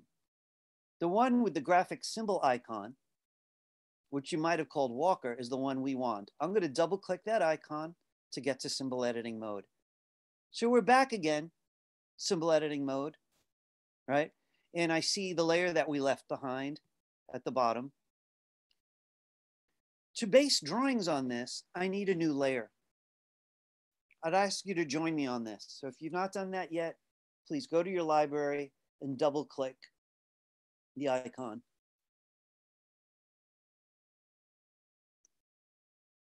And you'll see this, and you'll see this layer. We need to add a layer over this one. So I'm going to use the new layer button. Now, the one thing I want you to keep in mind is your new layer only has 1 keyframe. Obviously, I'm going to need 4. So I think what we should do to stay organized is make the other 3 before we even get started.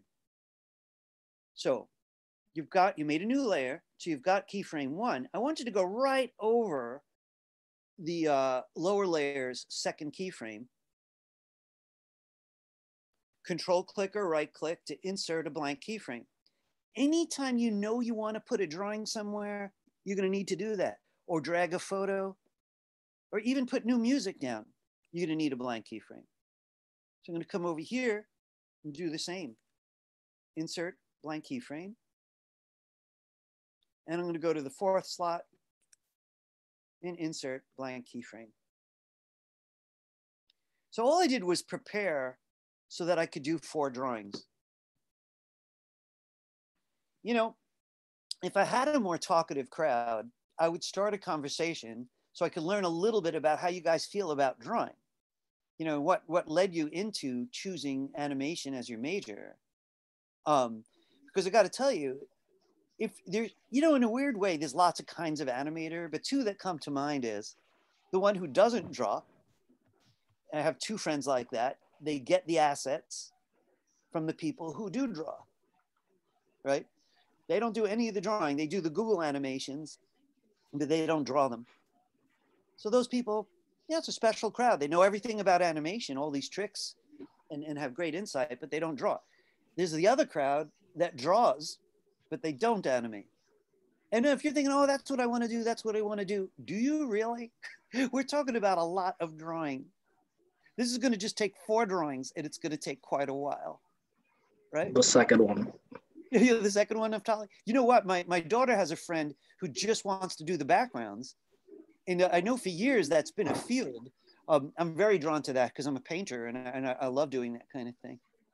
But right now we're going to do the drawings in a particular system that I think you could find kind of friendly. It'll also give you a chance to talk more about the drawing tools. All right. So you want to get comfortable because you want to make this drawing as big as you could fit it so you can see what you're doing.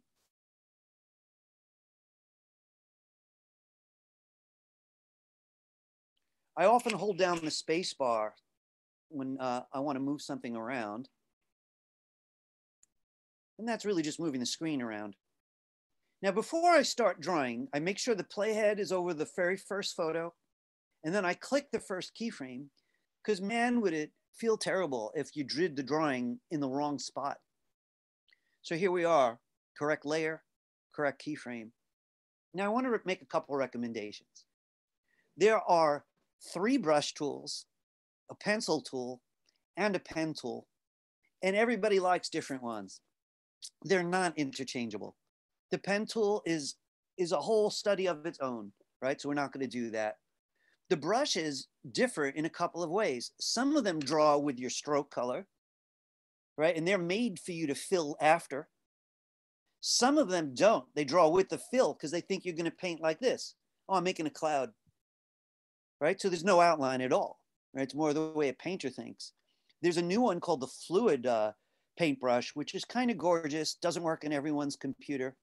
I want to stick with the most clear way to get used to drawing in this program. So I'm going to highly recommend drawing with the pencil and filling with the paint bucket. So here we go. I'd like you to look on your toolbar and find the pencil tool. If you cannot find the pencil tool, you have to let us know right away. Do not wait and ask me in 5 minutes, right? Pencil tool right here. It looks like the shortcut is Shift Y. I can't find mine. You can't find it, Nassim? No. Nassim, can you check something with me? Sure. I want you to check something with me. If you can't find the pencil tool, I'm not hearing him. Can you hear me now? Yeah, I can hear you. Okay. All right. So take a look at this with me for a minute. All right. I'd like you to go to the window menu in Animate. Okay. And I want you to go down to where it says Workspaces. Yeah. And I'm asking, is yours set to Essentials? Yes. Great. I want you to go to the bottom and click Reset Essentials. All right. Are you sure you want to reset? Yeah. Yeah, I reset it. All right. Now look on your toolbar. Is the pencil tool there now? Yes, got it. All right, great. Excellent. Thank Okay, you. guys, you're welcome. All right, please click the keyframe that you want to put your drawing in. You definitely, you know what? Let's lock the lower layer.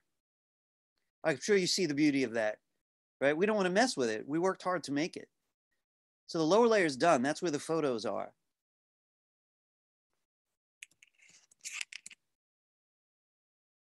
So go to the first keyframe of your new layer and get the pencil tool. Now, before you use the pencil tool, we're going to be spending a bunch of time with this tool over the next few weeks. I hope that you can get to the bottom of the toolbar and find this feature. It looks a little like a letter S. And if you're having a hard time finding it, you know, because of Adobe's issues with screen resolution, I do have a workaround. I could go to the top of the toolbar and pull it out. And that will actually turn it into a more rectangular shape. It might be easier for some of you to find your tools that way. I'm going to leave it that way. So I want you to get the pencil tool, but I want you to look for this. Right? It's usually at the very bottom, and press it. There are 3 modes for the pencil tool. Straighten will try to keep your lines straighter. Ink is supposed to leave you alone, let you draw how you want. Smooth is usually what you're going to want for this kind of thing. So let's choose smooth. All right. Now, here are your goals. We want to trace this guy, but there's one thing I got to warn you about. You need all the drawing to be enclosed completely. So if I draw part of the way around, right, but there's a gap, I won't be able to fill it with color. I have to make sure that everything I draw is ultimately closed. You have to take what I'm saying very seriously. Every semester, I have to convince people that this is true. And it's a big waste of time, right?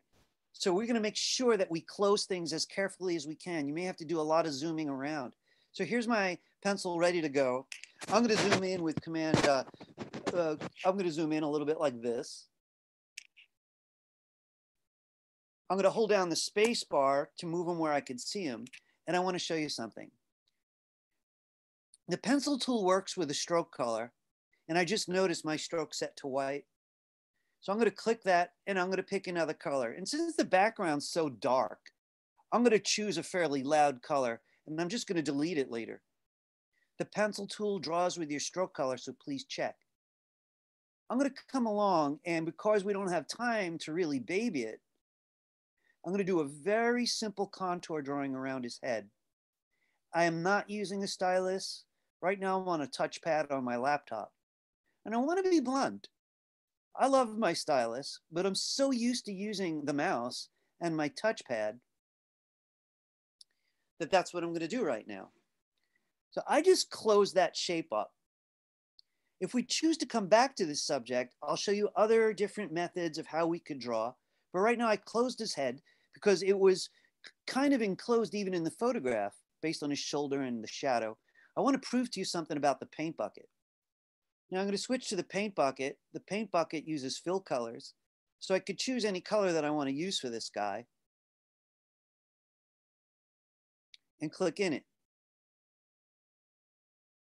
Now I know I'm leaving out his face and all of that. And if I really did want to see his face, what I could do is go over to the properties palette.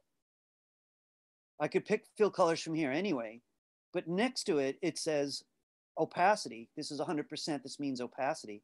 I could lower the opacity down, click in it again. So it's transparent, and that would let me draw his features on top. I'm gonna leave well enough alone though, and I wanna go back to the pencil tool. Now here's the thing about the way this program sees closed shapes. So I'm gonna use Command plus a lot to zoom in, a lot of Command minus to zoom out. This program, unlike Adobe Illustrator, is gonna allow this line to be part of even the next shape. So look what I'm gonna do. I'm starting here on that line to make sure that it's closed. And even if I take a break, you know, la-di-da-da-da, when I come back, I better be sure that I'm flat out on that line again. I'm gonna come over his hip because I think that's gonna make a good shape. What do I do about his arm? I think I'm gonna just come down this way for now. And look, obviously, if you're doing this for you're getting paid, or you're on some you know, wonderful dream project, you're gonna really take your time about it. We got smooth mode on. By the way, I think it's 2 on, it just flattened out a shape. I don't wanna undo it, but I do wanna point something out. If you feel like your lines are changing too much, on the properties palette, you'll see this. When you're in the pencil, this shows up.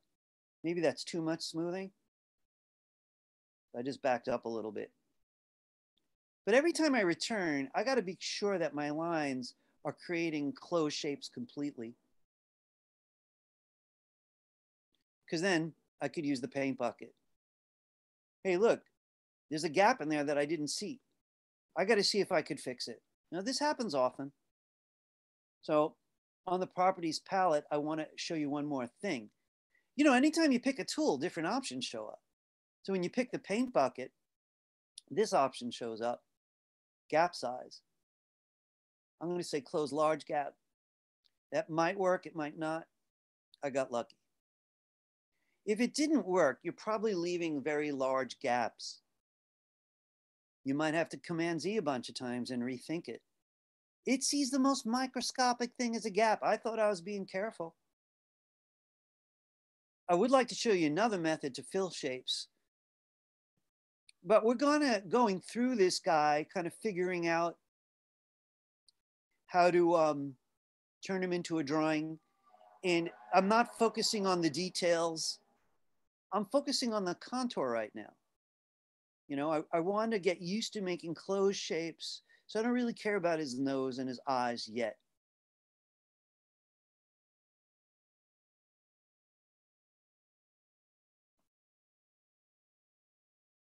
The beauty of this, by the way, is whatever animation you have on the main timeline is just going to update. You know, this is really just a bunch of drawing right now. The tech stuff is pretty much done. So we're all going to figure out a different way to close his shapes. I blew it over here. I'm going to grab this little eraser, clean up a bit, go back and get my pencil tool. I'm really doing my best to make sure these things are closed. Folks, I want to show you something. A great way to make sure they're closed looks like this. You cross your lines. Why would someone do that? I'll show you why. This is unique to this program, but I happen to love it. If I get the black arrow, I could click that extra part and delete it. By the way, that's the safest way to make sure things are closed. Cross things, they're definitely closed. Go back with the black arrow and select those little pieces. It's surprisingly easy. I'm going to do that on the next one. I hope no one's too shy about this fella's private parts. We're adults. All right. I'm just trying to see enough to get another big shape down. So lots of zooming. All right, getting back to my pencil tool. I want to make a little argument about that crossing business. I'm going to cross right over that last shape. I'm going like that. Yeah, I know there won't be a gap there. Looks like this lower level smoothing is working nicely for me. I'm at 64% smoothing. That looks a little dubious what I just did there. I'm going to cross it, come back and clean it up. I'm taking some liberties with the shape here because I'm really here just to make the points, right?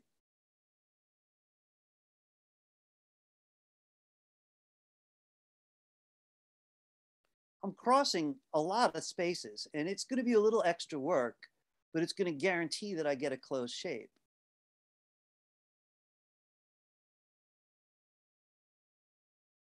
Now I want to say a couple things that I don't really like about the pencil tool is it's kind of hard in this program to edit afterwards. See a gap over there, I'm gonna have to fix that. Because it creates a lot of anchor points. Doing a lot of Command Z. I'm just gonna let it be. I wanna show you a couple tricks. If you notice you left a gap, whoa, look at that. I could get the black arrow, grab one end, hello, and just pull it. So it definitely crosses it. So the black arrow is a big player. It lets you select stray parts and delete them. It lets you move the end of a line if you need to. So this is very different than other vector programs, or I should say, just to be honest, very different than Illustrator. But I kind of like it. I think I could live with that. So again, remember, you could always, any ends, if you need to put them somewhere else, you can. You could select stray stuff, all with the black arrow, and delete it. Even here, well, it's sticking out over a fill. It still leaves the fill behind. So it's kind of nice.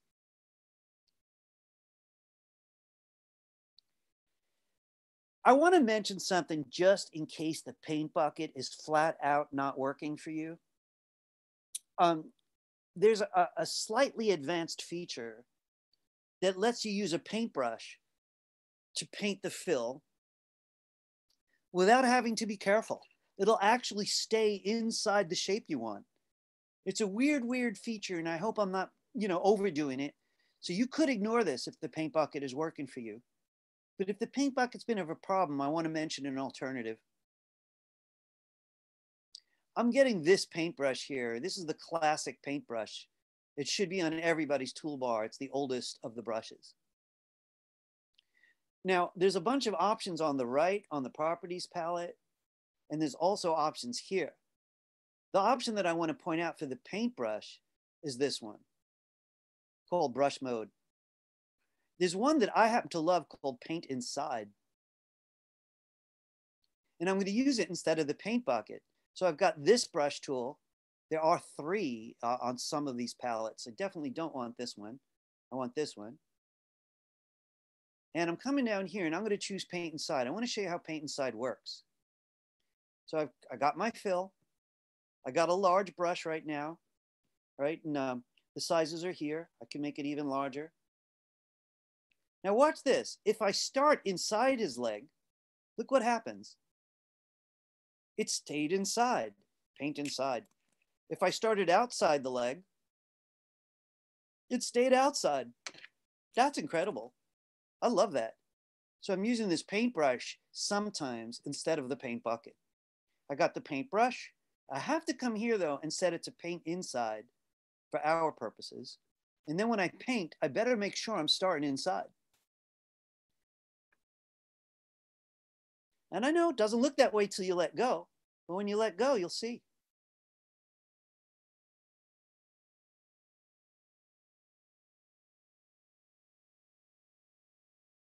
I want to show you something about all this.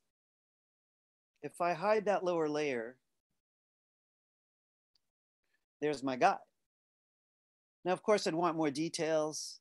I might erase stuff. I might replace stuff. So I mentioned the eraser tool. I mentioned the pencil big time. I mentioned the paintbrush, right? There's a lot more I'd like to show you with this stuff. But for right now, I'd rather people come up with something very simple so that they don't spend too long on one particular drawing. I'm going to show that lower layer again. 1 second there.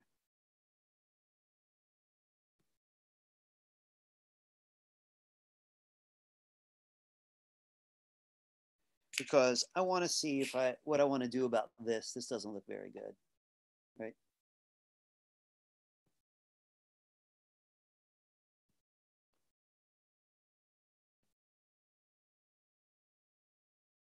I'll come back and deal with that hole in a minute.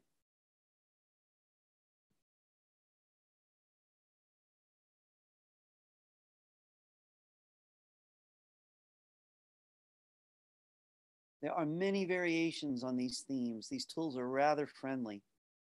My brush is still set to paint inside, so I'm going to click in this hole I made. Patch it up. See some stray stuff I left around. To do about his face. I think I'm not going to decide yet. I just want to mention one last idea. If you don't like the strokes, after everything's filled, you don't even need them. So if you don't like them, I was just using them to find my way. I could double click them and press delete.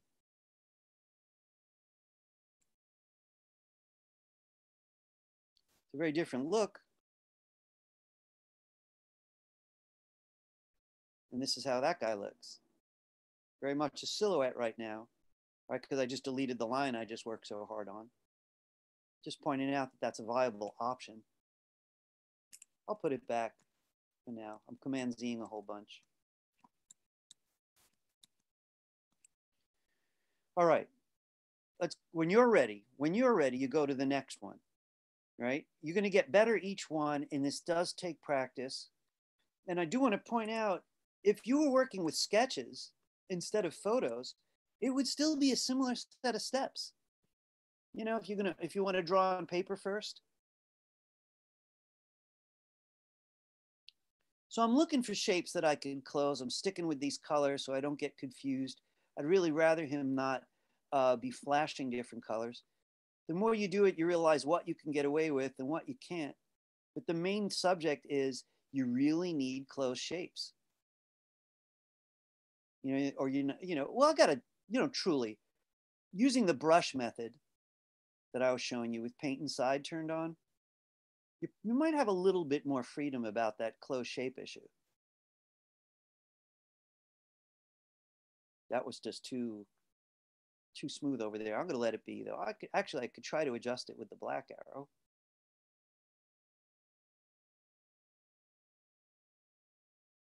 So if the paint bucket doesn't work, you could get the brush and just make sure to set it to paint inside.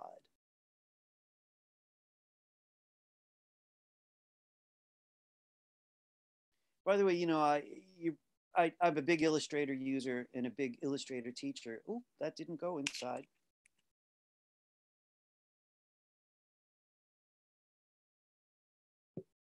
See what's happening.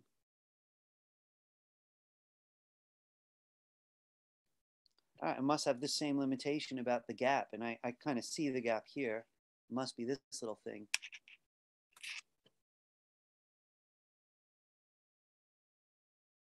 I'll often drag past a nearby line because it just guarantees that it's closed. Let's see if I have any more luck. Yep, that was it. So you're often going to need to zoom in a lot just to deal with that particular gap problem.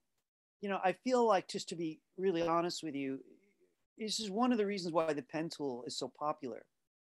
With the pen tool, you're making your own anchor points and you know things are closed.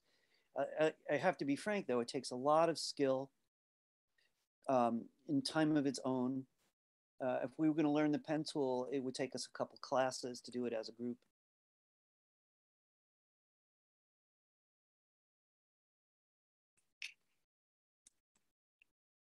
Oops.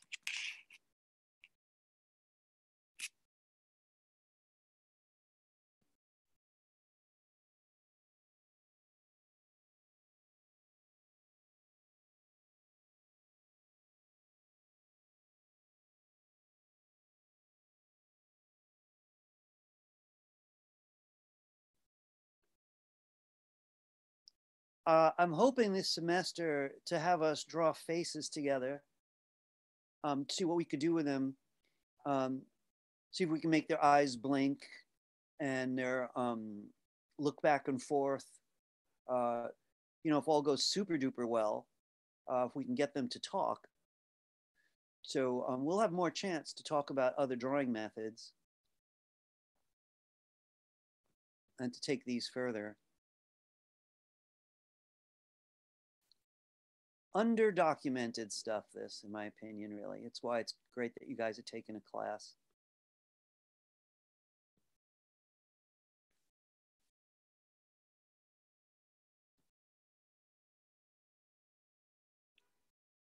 I love and hate Adobe. You know, I just don't like the fact that they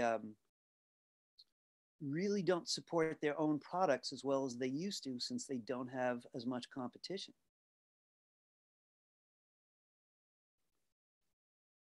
And at some point, they're going to pay for that mistake.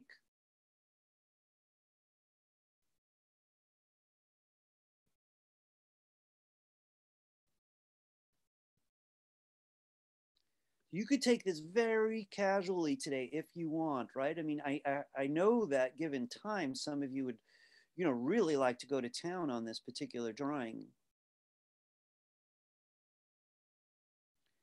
But anytime you see a gap, you really do have to deal with it. So I'm mentioning that the black arrow does let you relocate the end of a line. So often I'll just grab it, cross over the line it should have closed with. And then using the same black arrow, take the stuff that sticks off, just click it. That really surprises me. That's kind of a unique behavior. I got all kinds of weird stuff around here. We're going to see how it goes. But I'm looking for closed shapes.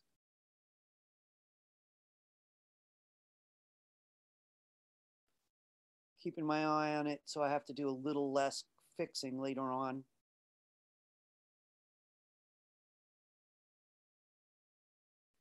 I am using a touchpad. I want to repeat. I teach illustration at another school, and they're constantly asking me about drawing tablets there. And not everyone's got money for a drawing tablet. I was broke so much in my career that I very much relate to people who, don't want to go that way or can't right now. So I'm always interested in showing people alternatives.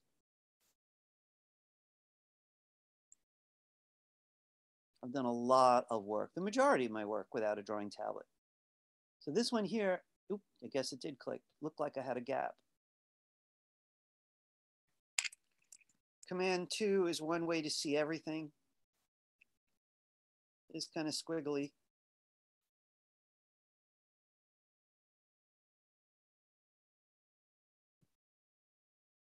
I didn't move them. Show the lower layer to see if these guys match up. I moved them around. Bummer.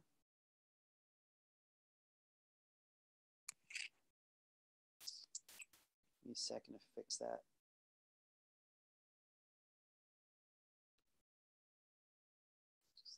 It's just like my first one moved. All right, I could fix it.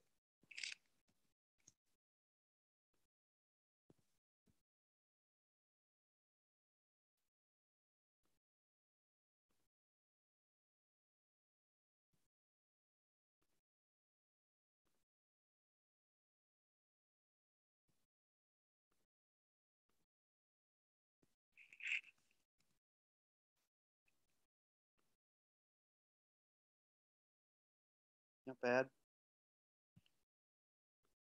Just checking on everybody.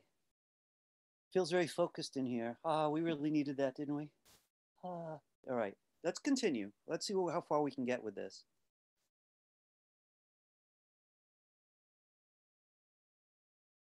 I'm on my third keyframe. So it was kind of nice that we made those keyframes early.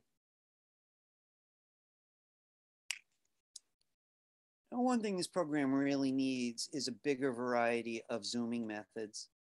I mean, one could use the old traditional zoom tool. It looks like a magnifying glass. Press and drag over what you want to see. And that's kind of handy.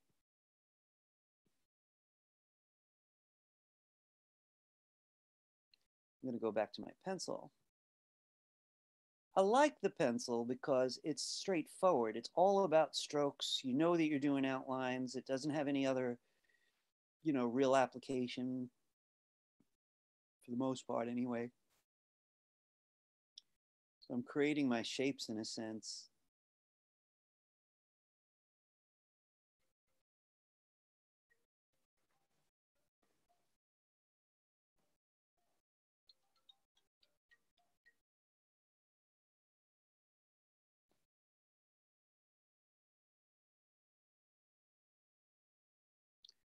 So one traditional conservative way is to cross over as much as possible.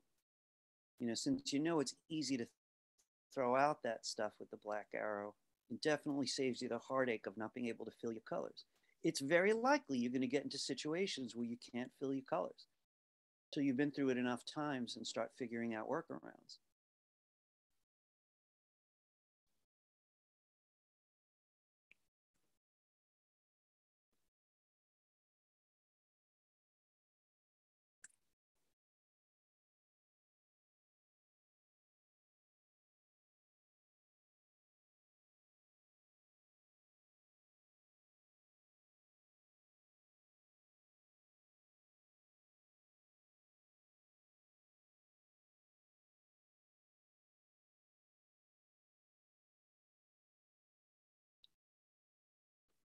I'm a big vector artist guy, and they all act a little differently.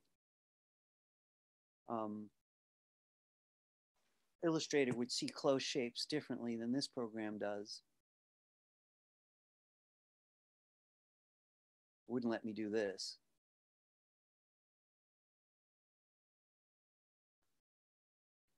So in some ways, this is rather convenient.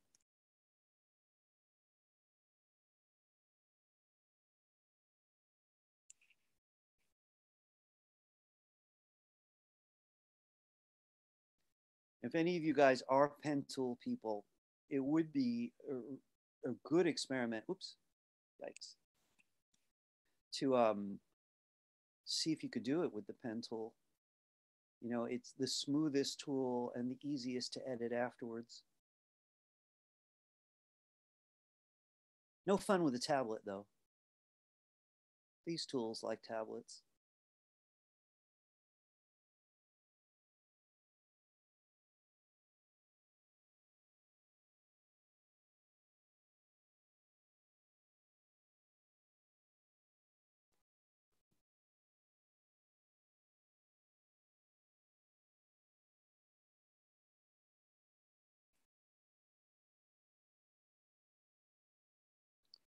If any of you guys like shortcuts, holding down the Command key will give you the black arrow temporarily.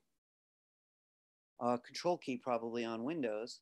See, so every time I hold it down, I get the black arrow, which is pretty handy with what we're doing, because sometimes I just need to do a little black arrow.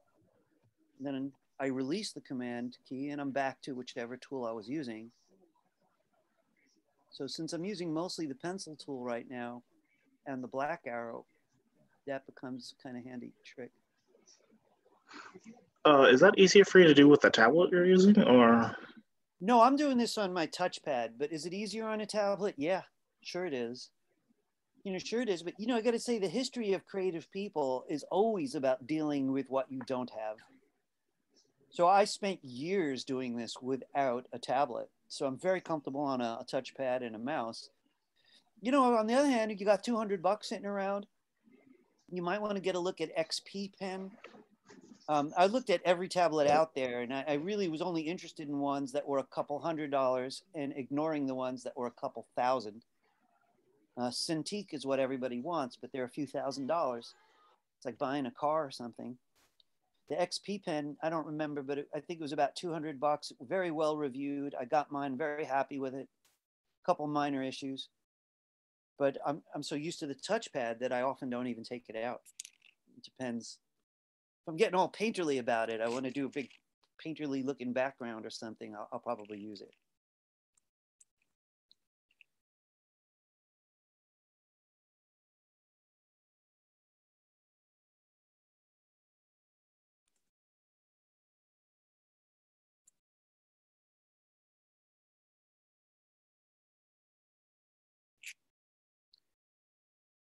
You know, it's interesting.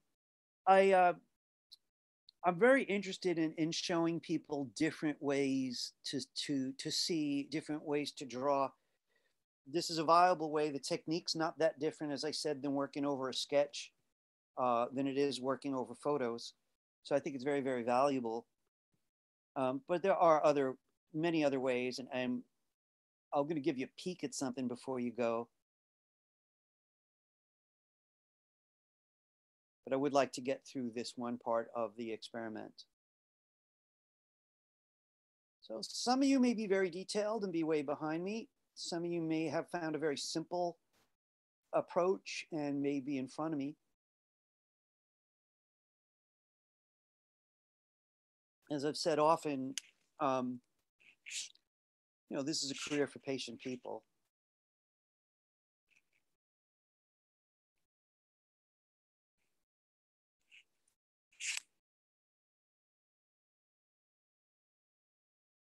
I'm keeping it very simple. Simple's good.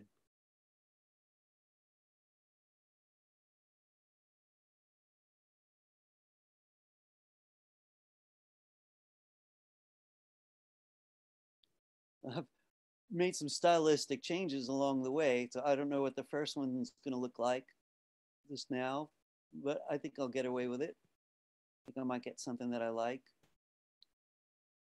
You know, we got so busy drawing that it's important to remember you're working on a graphic symbol right now, you know, so the cool part is it's as far as Animate's concerned, this is all one unit.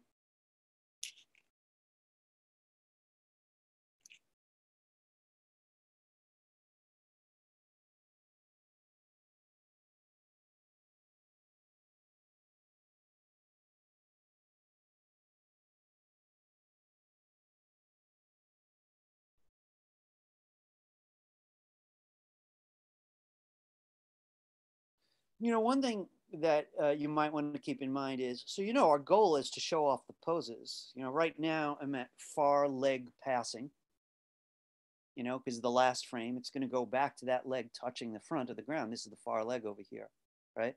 So I'm very concerned with the knee. You know, the knee is what, you know, people see.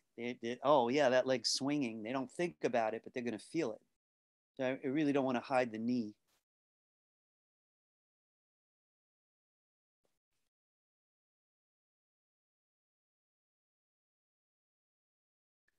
I'm being very conservative now and crossing lines a lot.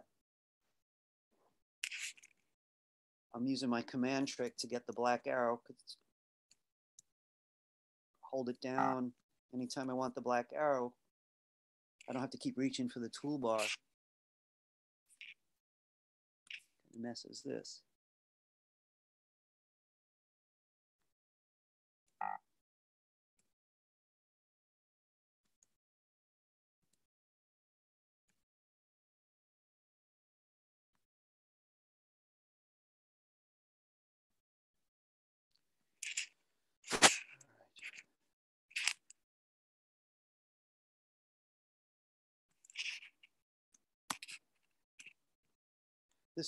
This program really is a little short on zooming options. There's a wonderful feature in Photoshop and in Illustrator called the Navigator, which would live here. And every time a new version comes out of Animator, I look for it. It's the best way to zoom in and out on complicated stuff like this.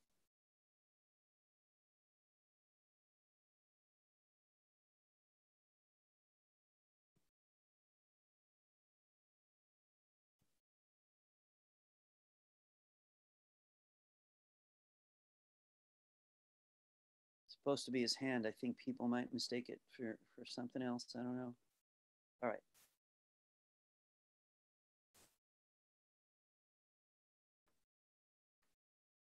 Currently, I just opened up a quick Swift. I did Command Return. But when I'm sure I don't need that lower layer, when I'm really sure of it, I could delete it. This way I won't have to deal with that weird background that's traveling with my walker whenever I play the animation. I don't really want that odd background back there. Right now, I might spend more time trying to figure out his face and other details. But if I'm okay with this simple level, and I am today, I'm going to go to the lower layer and use the trash can. From now on, this is what I've got. It's just a drawing. You've seen this look everywhere. It's like a common thing to do. So I'm not rushing you. If you're still drawing, just making some points. When I go back to the main timeline, it may change all kinds of things about how I feel about it. In a second there.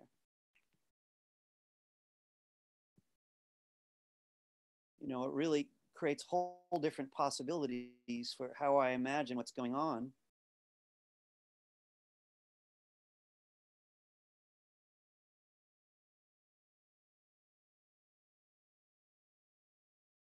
Now that I don't have that background to deal with, I could put my own backgrounds in. So I'm not rushing you. I am going to squeeze in one or two little things, but does anybody have a question? It can be a frustrating process, but the trick is definitely about letting lines cross to make sure you don't get gaps, using the black arrow a lot to stretch lines or move them, or to delete extra parts. Again, if you're very focused, that's fine. I'm going to go back to that so I can just mention a couple things. I'm going back into my graphic symbol. One thing that is kind of an interesting thing about both the pencil tool and the black arrow is I'm looking for a feature that is suddenly not showing up. Just give me a second here. If I select a whole shape, even after I'm done, I could smooth it out some more. Like if you feel like your lines look just jagged to you, one could select the entire drawing. And the easiest way would be to click the keyframe. Got little dots all over it. Look at the properties palette. If I want to use some cool features for drawing, on the properties palette, I want to make sure I'm on this object tab, not the frame tab. The object tab really should just be called the drawing tab, in a way. So I've selected the drawing. I go to the properties palette's object tab. Why? Because at the bottom, it has smoothen again. So if I go to the very bottom, I'll see smoothen. I could click it a couple times and the object keeps getting smoother. If I get carried away, I'm really going to change his shape. He's going to turn into a lizard. I better back up. If you do want to try to smooth an object after, select the whole object, go to the property palette. It's got 4 tabs up here though. You want the object one, that's where all the drawing stuff is. And way on the bottom is a button. Every time you click smoothen, it gets a little smoother. Perhaps too smooth, it's hard to say.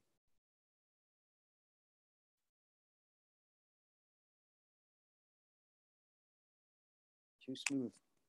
I lost his nose, so don't over smooth. I do want to take this opportunity to mention something about shadows, right? So if you like to draw, you know the power of shadows. Is there an easy way to get shadows on this guy? Yeah, there is. So I'm going to treat it as though the light is in front of him, like maybe he's walking toward the sun. So that means the back of him is going to be mostly in shadow. The secret is going to be the same brush feature I mentioned earlier, the one called Paint Inside, right? Let me be the guinea pig and you'll see if you like it. So I'm going to my first drawing and I'm going to zoom in just a little.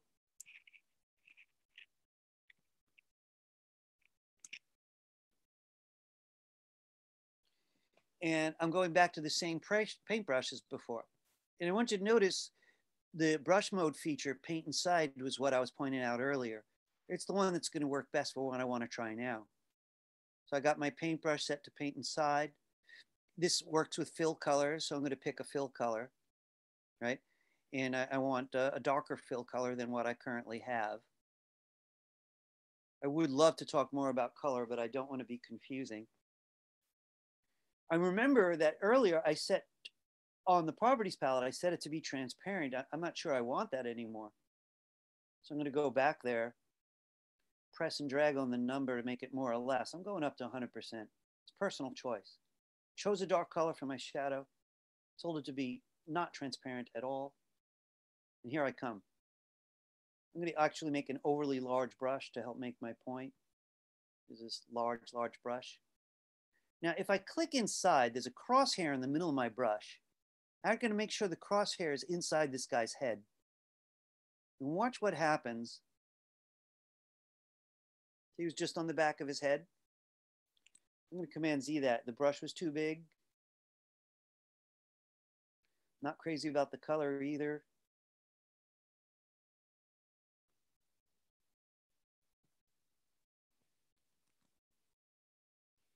I'm very tempted to get busy with color right now, but I'm afraid to confuse anybody.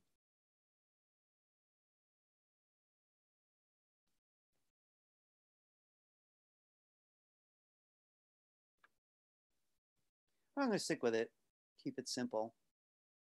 So no, I'm not even paying much attention to the outer edge. I'm just making sure the crosshair is inside. And on this figure's kind of brown, so I'm making sure that I'm clicking on the brown. That's how it knows I'm inside. If I click on the green, I'm not going to get anywhere. So if I click out, I have to check again.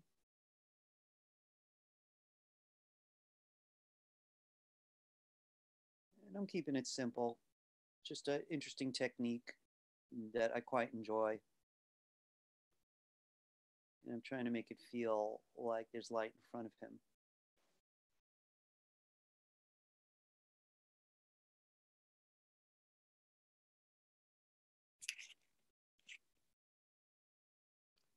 Once I have it set up, I can move quicker.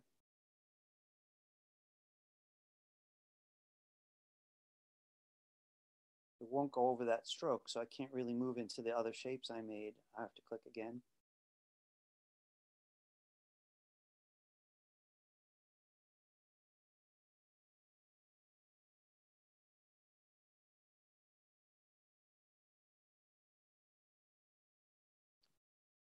I'm doing super duper fast.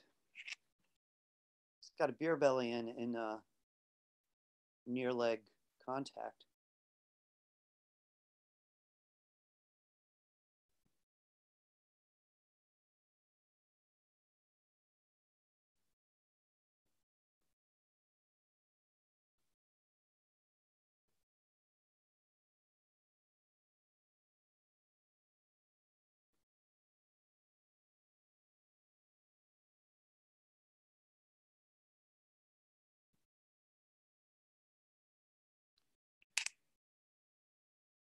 I want to make one last couple points. I better speed it up. So none of this is necessary. It's all stylistic options. You know, we've seen so many different styles in animation by now.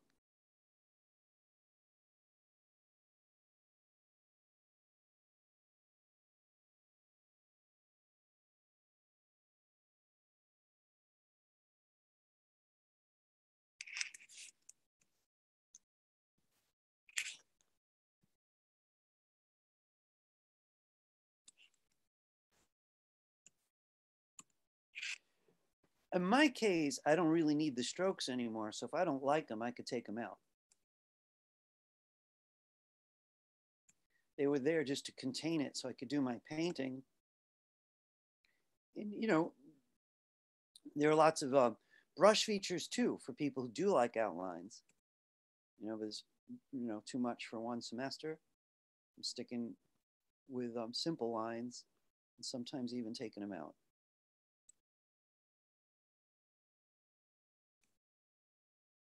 You do not have to do that.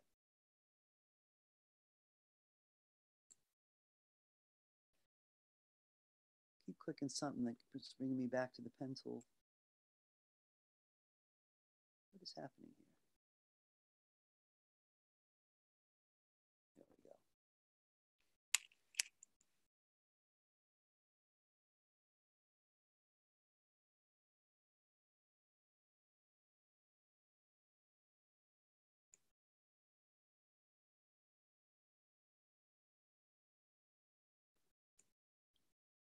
And I don't like my background color anymore.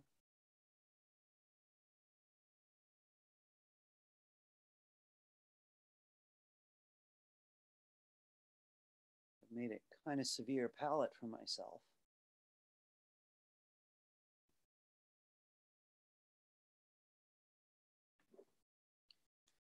Shadows are way dark. Teacher's tired, but you got the point. Folks, I know people have to go, and today was kind of stressful. I really do appreciate, again, everybody's keeping it together. During the break, I had to do some 20 minutes of the world's fastest research. Some super fast Photoshop, but it looks like it worked. Yes. Does mean I may have to rethink what I wanted to do next week, though, because the walk cycle is so important. I'm going to weigh that out. I do want to get a look at my own handout, though, to see how I feel about the homework option. The homework I intended, I should say, to be clear about it.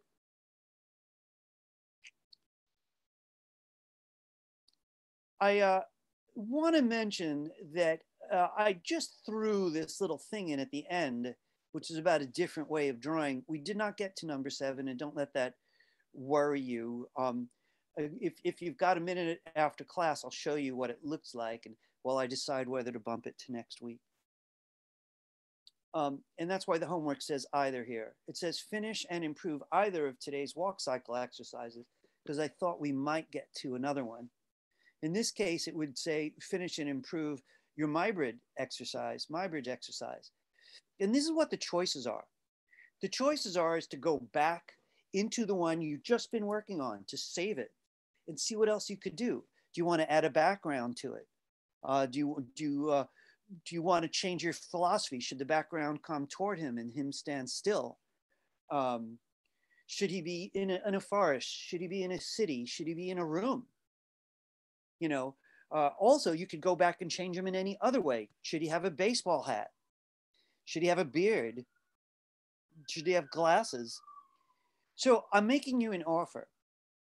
You can either finish this one by bringing your own personality to this one. If you really want to, you could do the whole thing over from scratch, knowing what you know now. That sounds kind of tiring, but the door is open for anybody who might want to do that, right? So here's the idea again. Save this one, right? You're so close.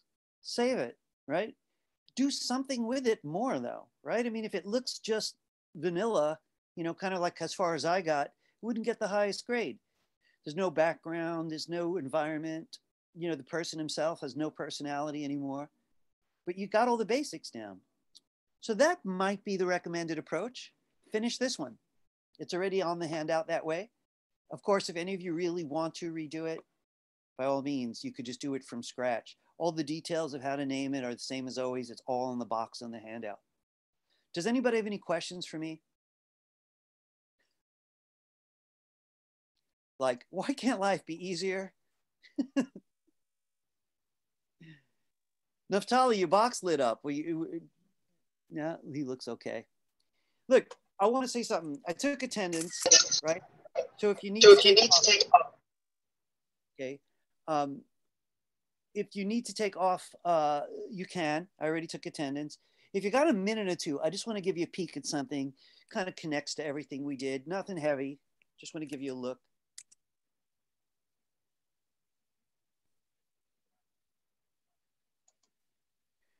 So we based everything on the PSD. I mean, we had trouble with it. So I created the JPEG folder, right? And this was easier to get into the library. You know, it all came from here anyway. But I have this folder called Mannequin Stuff, which we didn't get to, but I did include 2 finished samples, 1 FLA and an outputted SWIFT. This is what the SWIFT looks like. You know, what's interesting about this is there's a lot less drawing. I called him a mannequin because all the important parts are separate shapes. So if you look at his legs, there's a top leg and a lower leg and a foot. These little circles stand for his knee. He's got the same on his shoulders and his neck. I could have deleted those, really. I'm not sure I need those little circles for his knees or all his joints.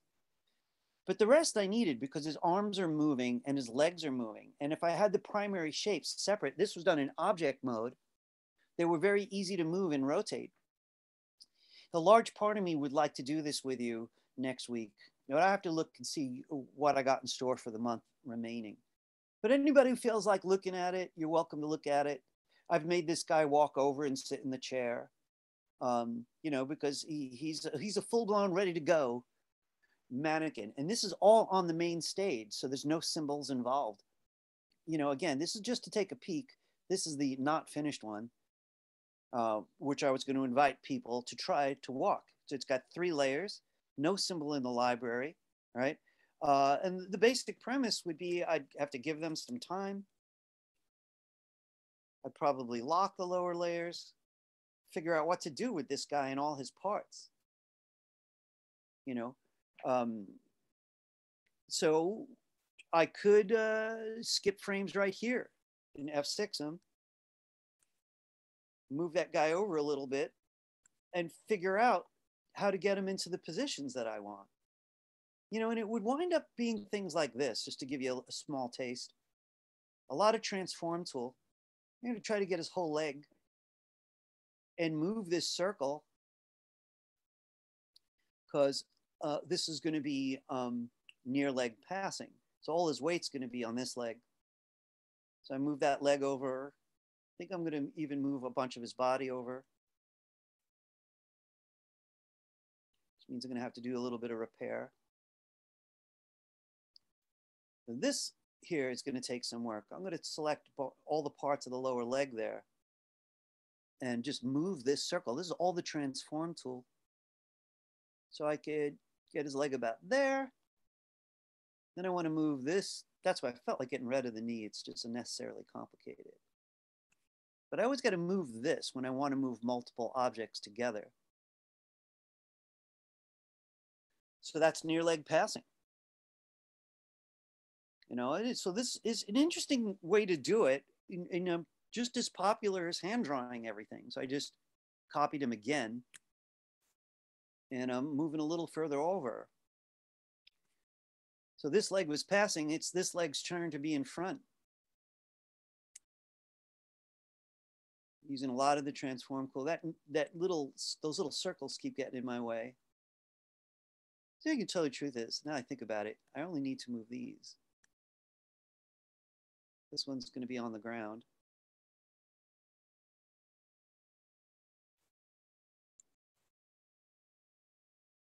And this one's turned to be behind. So I really need to know the poses to be able to do this.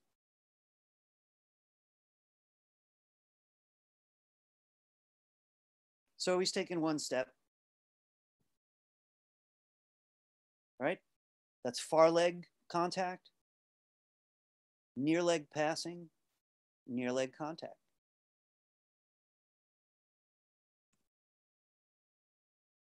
With the knee in the wrong place. Kind of interesting, isn't it? Folks, anyway, again, remember you were invited to leave if you wanted to. This has been a long day.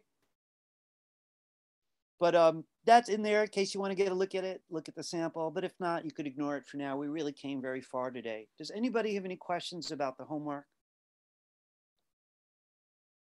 So I want to say something encouraging homework-wise. I am going to let everybody skip one homework free of charge. So if you wind up doing all the homeworks but one, I'm not going to take anything off. I'm not going to put a grade in, no 0, just nil, you know. So some of you do every homework, and very ambitious, you know, really energetic. All the better, because you're really here to learn. But I'm doing that to encourage people to catch up. So there's been an average of a homework every 2 weeks. That's really not unreasonable, but the work got harder. So you may want to finish this one since you already started it and follow the instructions on today's handout about, what more to do. Are there any questions for me? Anybody? If anyone needs to talk to me separately, you should let me know. I'll try to figure out how to do that. Does anyone need to talk to me separately? Outside. Okay, I only have 5 minutes worth of brain cells left. Jotaro says he's having a problem with his phone. Jotaro, do you want me to take a look with you? Sure. All right, give me a second then. I want to just say goodbye to everybody. Folks, that was intense. We had at least an hour of, God, what was that? I haven't felt that way since Election Day. What was that? There's so much of that this year. What the hell? Huh. But we got through it, and appreciate it. So, folks, listen, let me wish you all a good weekend. Squeeze in some rest if at all humanly possible. Check out the handout for all the details. And I'm going to say goodbye. I'm going to stick around and just talk to Jotaro. Jotaro, is it private stuff or is it looking at your timeline? You're muted, Jotaro. Yeah, sorry about that. Are we looking at your timeline together? Is that what it is? Well, it's Help me. okay. I think it's better to like show you rather than like explain it in words. If anyone wants to stick around, you can. Otherwise, have a great weekend. I'll see you all next week. I am going to turn off my recording before I help Jotaro out. So have a good weekend, Professor. You too. You too. Hi, Professor. See you. Thank you, brave creatives. Just going to take a quick look, Jotaro, at the chats, make sure I didn't miss anything critical.